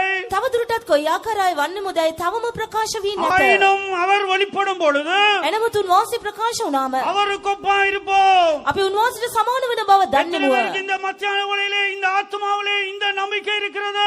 කී දෙනෙකුට මේ මධ්‍යහනේ මේ ආත්මයේ මේ බලාපොරොත්තුව තිබේද? அவர் வெளிப்படும் பொழுது அவருக்கு ஒப்பாய் இருப்போம். උන්වහන්සේ ප්‍රකාශ වන කල උන්වහන්සේට සමාන වන්නෙමුව. ஆமென். அந்த நம்பிக்கை இருக்கிறவர்கள் விசுவாசத்தோடு சோதரிப்போமாக. ඒ බලාපොරොත්තුව ඇත්තන් උන්වහන්සේට ස්තුති කරමු. ஹல்லேலூயா ஹல்லேலூயா. சோத்ரம் சோத்ரம் சோத்ரம். ஆமென் அன்பே பெரியது என்று நம்முடைய வார்த்தை பேசி இருக்கிறது. ප්‍රේමී උතුම් බවට දේවචනේ කතා කළසේක. ஆமென். எல்லாவற்றை பார்க்கிலும் கூடுதலாக அவர் மேல் அன்பாயிருக்க வேண்டும் என்று மறுபடியும் கர்த்தர் நம்மோடு பேசி இருக்கிறார். සියලටම වඩා උන්වහන්සේ කෙරේ ප්‍රේමෙන් සිටිය යුතු බව උන්වහන්සේ අපට යලිත් කතා කළා. ஆமென். அவரிடத்தில் அன்பு கூறுவர்களுக்கு சகலவும் நன்மைக்கு ஏதுவாய் இருக்கிறது. උන්වහන්සේට ප්‍රේම කරන්නන්ට සියල්ල යහපත පිණිස එකට ක්‍රියා කරන්නේය. உயர்வானாலும் தாழ்வானாலும் උසස් වද පහත් වද. ஆமென். இன்பமானாலும் துன்பமானாலும் මිහිර වද දුක බැමිනියද. கிறிஸ்துவுடைய அன்பிலே நாம் நிலைத்திருக்கிற பொழுது, ක්‍රිස්තුස් වහන්සේගේ ප්‍රේමයේ පවතින විටදී, நம்முடைய சரீரத்திலே அவருடைய அன்பு நிலைத்திருக்கிற பொழுது, අපගේ ශරීරයේ උන්වහන්සේගේ ප්‍රේමයේ පවතින இந்த විටදී, உலகத்தின் சிற்றின்பங்கள் பாவங்கள் ஒன்றும் நம்மை மேற்கொள்ள முடியாது என்று ஆண்டவர் பேசியிருக்கிறார். මේ ලෝකයේ කාලික මිහිර සැපත කිසිවක් නොපවතින බව උන්වහන්සේ අපට කතා ஆமென். அந்த කරන්නේ. மாறாத அன்பின் வார்த்தைகளுக்காக தேவனை சோதரிப்போமாக. නොවනස් උන්වහන්සේගේ ප්‍රේමයේ වදන් නිසා ස්තුති කරමු. Hallelujah. Praise the Lord. Praise the Lord. Praise the Lord. Praise the Lord. Amen. Pastor மூலமாக தேவன் நமக்கு இந்த கன்வென்ஷன்ல தந்த அழகான தூதுக்காக ஆசீர்வாதத்துக்காக தேவனை சோதரிப்போம். මේ පාස්ටර් තුලින් උන්වහන්සේ අපිට මේ රැස්වීම මාලාවේ මේ රැස්වීමේ දුන්නා වූ අලංකාරවත් පණිවිඩය නිසා ස්තුති කරමු. Hallelujah. ஆமென். Hallelujah. பாஸ்டருடைய ஊழியங்கள் எல்லாவற்றையும் ஆண்டவர் ஆசீர்வதிக்கும்படியாய் வேண்டியான சூழலின் கிருபையிலே தொடர்ந்தும் கொடுக்கும்படியாய் யாவரும் சத்தத்தை உயர்த்தி கரங்களை உயர்த்தி தேவனை சோதரிப்போமாக. පාස්ටර්ට අවශ්‍ය කරන සුවේ ශක්තිය ලබා දී පාස්ටර්ගේ සේවය තවදුරටත් උන්වහන්සේ ආශිර්වාද කරන පිණිස සියලු දෙනාම හඬ උස් කර අත් ඉහළට ඔසවා ගුණවත් හදි උන්වහන්සේට ස්තුති කරමු. Hallelujah. Hallelujah. சோத்ரம் சோத்ரம் சோத்ரம். அவருடைய கல்வாரி அன்புக்காய் சோதரிப்போம். උන්වහන්සේගේ කල්වාරි ප්‍රේමය නිසා ස්තුති කරමු. Hallelujah. சோத்ரம். பிதா குமாரன் பரிசுத்த ஆவியானவருக்காய் சோதரிப்போம். උන්වහන්සේ පුත්‍රයන් වහන්සේ ශුද්ධාත්ම වහන්සේ නිසා ස්තුති කරමු. Hallelujah. சோத்ரம் சோத்ரம். எல்லா கனமகிமை துதி அவருக்கே கொடுத்து சோதரிப்போம். සියලු ගෞරවය මහිමේ ප්‍රශංසාව උන්වහන්සේට පුදමින් ස්තුති කරමු. Hallelujah. சோத்ரம் சோத்ரம். எங்களுடைய ஆவி ஆத்மா சரீரம் எல்லாம் அவருடைய பாதுகாப்பின் கரத்திலே கொடுத்து சோதரிப்போம். අපගේ ආත්මේ ප්‍රාණී ශරීරය උන්වහන්සේගේ ආරක්ෂා කරන හස්තයට බාර කර ස්තුති කරමු. Hallelujah. සෝත්‍රම්. ප්‍රේමේ පිරුණා ධර්මිෂ දෙවෙනි ඔබගේ සුද්ධ නාමයට ස්තුති කරනවා. ස්වාමිනී මේ දවස් ඔබගේ සෙනඟට රැස් වෙන්න නොහැකි වුවත් මේ දේශයේද ලෝකයේද භයානක තත්වයක තිබෙන නමුත් ස්වාමිනී වහන්සේ ඔබ මුකේ රැස් වෙන්න පිණිස මේ දවස් සියලු බාධා ඉවත් කරමින් ඔබගේ දරුවන්ට ප්‍රේම කරන නිසා මේ දේශයට ප්‍රේම කරන නිසා ඔබ වහන්සේ රැස් වෙන්න ස්වාමිනී මේ දී තිබෙන අවස්ථාව නිසා මේ ප්‍රස්තාව නිසා ඔබ වහන්සේට ස්තුති කරනවා. ස්වාමිනී මේ දවස් ප්‍රයෝජනවත් කරගන්න ඔබගේ සෙනඟට උපකාර කරන්න හැඟීමක් ඇතුව ඔබ වහන්සේ ඉදිරියේ පෙනී සිටින්න ඔබ වහන්සේ හැඟීමක් ඇතුව ඔබ වහන්සේට ලං වෙන්න මේ දවස්වල ස්වාමිනී ඔබගේ බලාපොරොත්තු අලුත් කරගන්න ඔබ වහන්සේ උපකාර කළ මැනව. ස්වාමිනී ඔබ වහන්සේ මේ රැස්වීම මාලාව තුළ පළවෙනි දවසේද දෙවෙනි දවසේද තුන්වෙනි දවසේ දුන්න සියලුම ආශිර්වාද නිසා ස්තුති කරනවා. ස්වාමිනී මේ දවස්වල ඔබ වහන්සේ හතරවෙනි දවසට අපෝ ගෙනවින් මේ උදෑසන මේ රැස්වීමද බාරගෙන ඔබ වහන්සේ ක්‍රියා කරපු නිසාද මහිමින්ද තේජසිත බලෙන්ද දසුතුව ස්වාමිනී ඔබ වහන්සේ අප මැදට වැඩම ක්‍රියා කරපු නිසා ස්තුති කරනවා. ඔබගේ බලේවා ඔබ වහන්සේගේ වචනේවා ඔබගේ සෙනඟ ප්‍රාණවත් කරමින් අලුත් කරමින් ශක්තිමත් කරමින් ඔබ වහන්සේ ක්‍රියා කරන දෙවියන් වහන්සේ විසින් නිසා ඔබ වහන්සේට ස්තුති කරනවා. ස්වාමිනී ඔබගේ දාසයා තුලින් කතා කරා වචනේ නිසා ස්තුති කරනවා. ස්වාමිනී මක් නිසාද ඔබ වහන්සේ අපට ඇදහිල්ල බලාපොරොත්තු ප්‍රේමය මේ උදෑසන අපගේ ජීවිතේ අලුත් කරගත යුතු යන්න ඒ කාරණ කොටගෙන ස්වාමිනී ඔබගේ මේ දකින්න පිණිස ඔබ වහන්සේ අපට අවවාද කරනු ලැබුවා. ඒ නිසා ඔබ වහන්සේ කෙරේ ඇදහිල්ල ඇත ඔබ වහන්සේ මෞංකාර දෙවියන් වහන්සේ මැවිල්ලම් නොව මෞංකාර දෙවියන් වහන්සේ විශ්වාස කරමි. ඒ ඇදහිල්ල අපගේ ජීවිතය අපගේ ගැලීම සම්බන්ධයෙන් බැඳී තිබෙන බැවින් ස්වාමිනී ඇදහිල්ල ඇතුව සිටින්න ඔබ වහන්සේ මේ දවස්වල ඔබගේ දරුවන්ට උපකාර කළ මැනව. ඔබ වහන්සේගේ වචනේ කෙරේ ඔබ වහන්සේ පොරොන්දු කෙරේ අපට දුනා පොරොන්දු කෙරේ ස්වාමිනී ඇදහිල්ල ඇතුව ඔබ වහන්සේ තුල දකින්න උපකාර කරන්න ඔබ වහන්සේ කෙරේ බලාපොරොත්තු මේ දවස්වල අලුත් කරගන්න මේ දීතුන් ප්‍රස්තවල් ප්‍රයෝජන කරගෙන ඔබ වහන්සේ අපගේ මනාලය වන ඔබ වහන්සේගේ පැමිණීමේදී අප සුදුසුකම් ලබන නිසා ඒ සදාකාල නොමැලෙන විනාශ නොවන ඒ සදාකාල උරුමය අපට ලබා ගන්නට ස්වාමිනේ සියෝන යෙරුසලම හිමි කර ගන්නට ඔබගේ දරුවන්ට ස්වාමීන් වහන්සේ මේ දවස්වල ඒ දර්ශනය අලුත් කරමින් වහන්සේට ලං වෙන්න ඔබ වහන්සේ උපකාර කළ මැනව. ස්වාමිනේ ඔබ වහන්සේගේ ප්‍රේමයේ කොන්දේසි රහිත ඒ ප්‍රේමය තුල අපගේ ජීවිතයේ ඉදිරියේ ගොඩනගා ගන්න උපකාර කරන්න මක් නිසාද සුදෝපාල් තුමා මුක්තින ලෙස අපගේ ජීවිතයේ ස්වාමිනේ කොපමණ දුක කරදර ප්‍රශ්න ඉරියර පැමිණියත් ආශුද්ධව පැමිණියත් කඩුව පැමිණියත් විපත පැමිණියත් කුම උස් කරත් පහත් කරත් ඒ ප්‍රේමයෙන් අපි අඩු නොවි වහන්සේ අපගේ මුළු ශක්තිය මුළු සිතින් වහන්සේට ප්‍රේම කරනව සිත ඇතුව සිටින්න ඔබගේ දරුවන්ට මේ දවස්වල උපකාර කරන්න මේ ප්‍රේමයේ ඇදහිල්ල තුල මේ බලාපොරොත්තු තුල මේ ප්‍රේමයේ තුල අපගේ ජීවිතයේ ස්වාමිනේ මේ දවස්වල වැඩි කරගන්න මේ දීත වෙන ප්‍රශ්නවල ප්‍රයෝජනවත් කරගෙන අපට ලං වෙන්න උපකාර කරන්න අපගේ මනාලය වන යේසුස් වහන්සේ ඔබ වහන්සේව දිනා ගන්න ඔබ වහන්සේව ලබා ගන්න මේ දවස්වල ඔබගේ දරුවන්ට ස්වාමිනේ දර්ශනය අලුත් කරගන්න මේ ක්‍රියා කරන්න ඒ දවසට ඔබගේ සෙන්නක ප්‍රාණ ඔබගේ සෙන්නක පවිත්‍ර කළ සූසකල සූදානම් කරන්න ඔතු යේසුස් වහන්සේගේ නාමයෙන් அன்புள்ள கர்த்தாவே நன்றியோடு ஸ்தோத்திரிக்கிறோம். இந்த கன்வென்ஷன் கூட்டத்தொடரிலே நீர் எங்களுக்கு தந்ததான சகல ஆசீர்வாதங்களுக்காக உம்மை துதிக்கிறோம். அதில் விசேஷமான ஆசீர்வாதமான பரிசுத்தாவின் பொழிந்தருளோடு கூட நீர் எங்களை சுத்திகரிக்கிறதோடு கூட உம்முடைய சிங்காசனத்திலிருந்து ஆண்டவரே உம்முடைய வார்த்தைகளை உம்முடைய பரிசுத்தவான்கள் கூடாக நீர் எங்களை போதித்துக் கொண்டிருக்கிற தயவுக்காக உம்மை துதிக்கிறோம். இந்த காலையிலும் பரிசுத்த வேதத்தின் ஆழங்களை போதிக்கிற பரிசுத்த ஆவியானவரே உம்முடைய தாசனூடாக பல காரியங்களை எங்களை வெளிப்படுத்திக் கொண்டிருந்தீர். அதற்காக உம்மை துதிக்கிறோம்.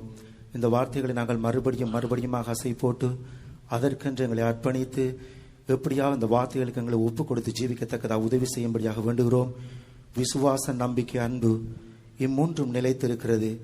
இதை தவிர இந்த உலகத்திலே வேறு எந்த காரியங்களும் நிலைத்திருக்கிறது இல்லை என்று நீர் எங்களுக்கு போதித்து வருகிறீர். இந்த நிலைத்திருக்கிறதான காரியம் ஆண்டவரே எங்களுடைய ஆவி ஆத்துமா அந்த காணப்படாத காரியத்திலே நிலைத்திருக்கிறது. தேவனை நாங்கள் இன்னும் காணவில்லை, ஆனால் அவரை காண்போம் என்ற நம்பிக்கையை தந்திருக்கிறீர். காணப்படுகிறவைகள் அநித்தியமானவைகள், காணப்படாதவைகளோ நித்தியமானவைகள். இந்த காணப்படாத எங்கள் ஆவி ஆத்துமாவிலே காணப்படாத நித்திய தேவனே ஒரு நித்தியமான கிரியை நீர் எங்கள் வாழ்க்கையிலே செய்து அந்த காணப்படாத தேவனை, அதர்சனமான தேவனை நாங்கள் முகமுகமாக காணத்தக்கதாக நீர் எங்களை மாற்றும்படி இந்த காலையிலே பேசிக் கொண்டிருந்த சகல வார்த்தைகளுக்காய் உம்மை நன்றியோடு துதிக்கிறோம். இந்த நம்பிக்கையை தேவபுத்திரருக்கு தந்திருக்கிறீர், சபையாருக்கு தந்திருக்கிறீர், பிரியமானவர்களுக்கு இந்த நம்பிக்கையை தந்திருக்கிறீர். உம்மை காண்போம் என்ற நம்பிக்கை. நீர் பரிசுத்தராக இருக்கிறீர். பரிசுத்தம் இல்லாமல் ஒருவனும் தேவனை தரிசிப்பதில்லை. சமாதானத்தோடும் உடைய சந்நிதியிலே நாங்கள் காணப்பட வேண்டி இருக்கிறது. சமாதானத்தோடும் பரிசுத்தத்தோடும் உம்மை நாங்கள் தரிசிக்கத்தக்கதாக இந்த நாட்களில் எங்கள் வாழ்க்கையில் நீ கிரியை செய்து கொண்டிருக்கிறீர். ஆண்டவரே, தேவபுத்திரர் உம்மை காணப்போகிறார்கள். அந்த நம்பிக்கையை இந்த காலையில் நீர் போதித்துக் கொண்டிருக்கிறீர். ஆண்டவரே இயேசுவே, நீர் இந்த பூமியில் இருந்த பொழுது விசுவாச, நம்பிக்கை, அன்பு இம்மூன்றுமே உமக்குள்ளே காணப்பட்டது.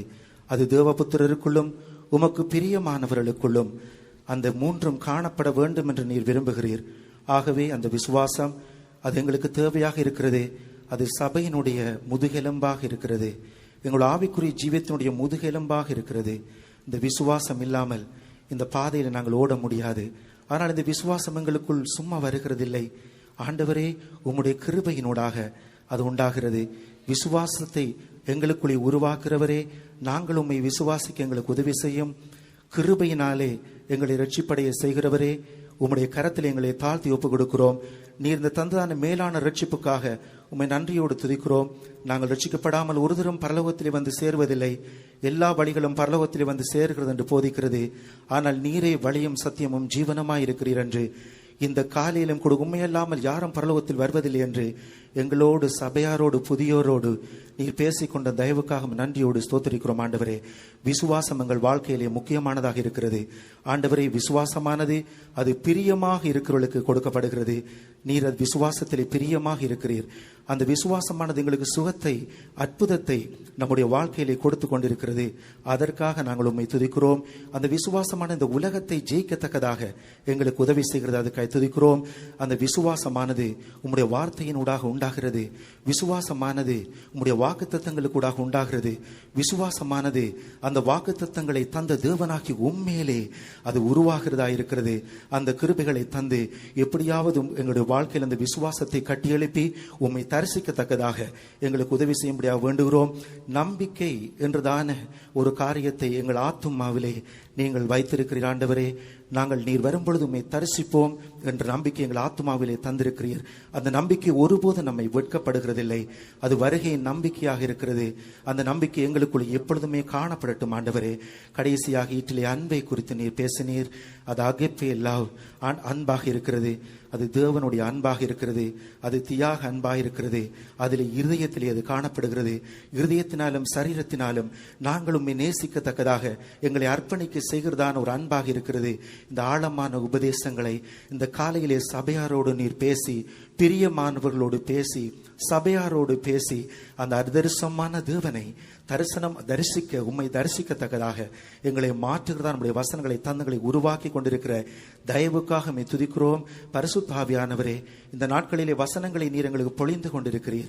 இந்த கன்வென்ஷனுடைய மீதியான வேளைகளிலும் உங்களுடைய வார்த்தைகளை தந்து எப்படியாவது எங்களை உருவாக்கி இந்த விசுவாச நம்பிக்கை அன்பு அது உமக்குள்ளே எப்படி இருந்ததோ அதே போல நீர் வரும் வரைக்கும் எங்களுக்குள்ளும் அது காணப்பட்டு அந்த நம்பிக்கையாகிய ஆண்டவரை வாடாததும் மாசற்றதும் அழியாததுமான அந்த சுதந்திரம் சியோன் எருசலேம் என்றுதான் அந்த இடத்தை நாங்கள் தரிசிக்கத்தக்கதாக எங்களையும் சபையாரையும் உருவாக்கும்படியாக நாங்கள் எங்களை தாழ்த்தி உடைய பரிசுத்த கரத்திலே தருகிறோம். உடைய வார்த்தை ஒருபோதும் வெறுமையாக திரும்புகிறதில்லை. உடைய வார்த்தை ஜீவனாக இருக்கிறது. வானமும் பூமியும் ஒளிந்து போகும், அந்த வார்த்தைகள் ஒருபோதும் ஒளிகிறதில்லை. எங்கள் ஜீவியத்தை வார்த்தைகளிலே கட்டி எழுப்புகிறோம். அந்த ஜீவனுள்ள வார்த்தையினாலே சபையாரை எங்களை பரிசுத்தமாக்கி நீர் வரும் பொழுது அதரிசனமான தேவனை நாங்கள் தரிசிக்கத்தக்கதாக எங்கள் ஒவ்வொருவரையும் ஆயத்தப்படுத்தும். எல்லா கனத்தையும் மகிமையும் துதியையும் உமக்கே தருகிறோம். எல்லாவற்றையும் இயேசுவின் நாமத்தில் கேட்கிறோம் நல்ல பிதாவே. Loving gracious Father, we praise you and thank you, Lord. Thank you for the holy presence among us. Lord, ever since we started this meeting till the end of this meeting, Lord, we could experience thy presence, thy glory, O Lord, Savior among us, and thy grace, which are given to us, Lord, to sit for a long time in thy presence and to hear thy word, O Lord, Master. Lord, we have heard that the faith and hope and the charity, which is unconditional love, agape love, Lord Savior, it abideth forever. In the same way, thou hast given this faith, hope, and love into our hearts by the Holy Spirit, O Lord Father, so that we may live a spirit-filled life. And Lord, become worthy to see our unseen God, who is still unseen to us, but you have promised that you will be with me where I am. When we will be with you, Lord, we will see you as you are, and also we shall be like you, Lord. Thank you for all our dear ones, those who come for this meeting in this convention, O God, and they have heard thy word, Master. Let the word of God go deep down into our hearts and do the work of great transformation in our body, soul, and spirit, so that we shall be found worthy to meet thee, then thou shalt appear in the mid-sky. That is our hope, O Lord. That hope never makes us ashamed, Lord Jesus. Help us that we must abound into that hope by the power of the Holy Spirit. Undertake the remaining meeting of this day, evening meeting also, Lord Father. It was this prayer in Jesus' name. Amen. Now may the grace of God, our Lord Jesus Christ, the love of God, and the sweet fellowship of the Holy Spirit rest and abide with us until Jesus turns into his glory. Amen. Hallelujah. Hallelujah. Hallelujah. Praise the Lord. God bless.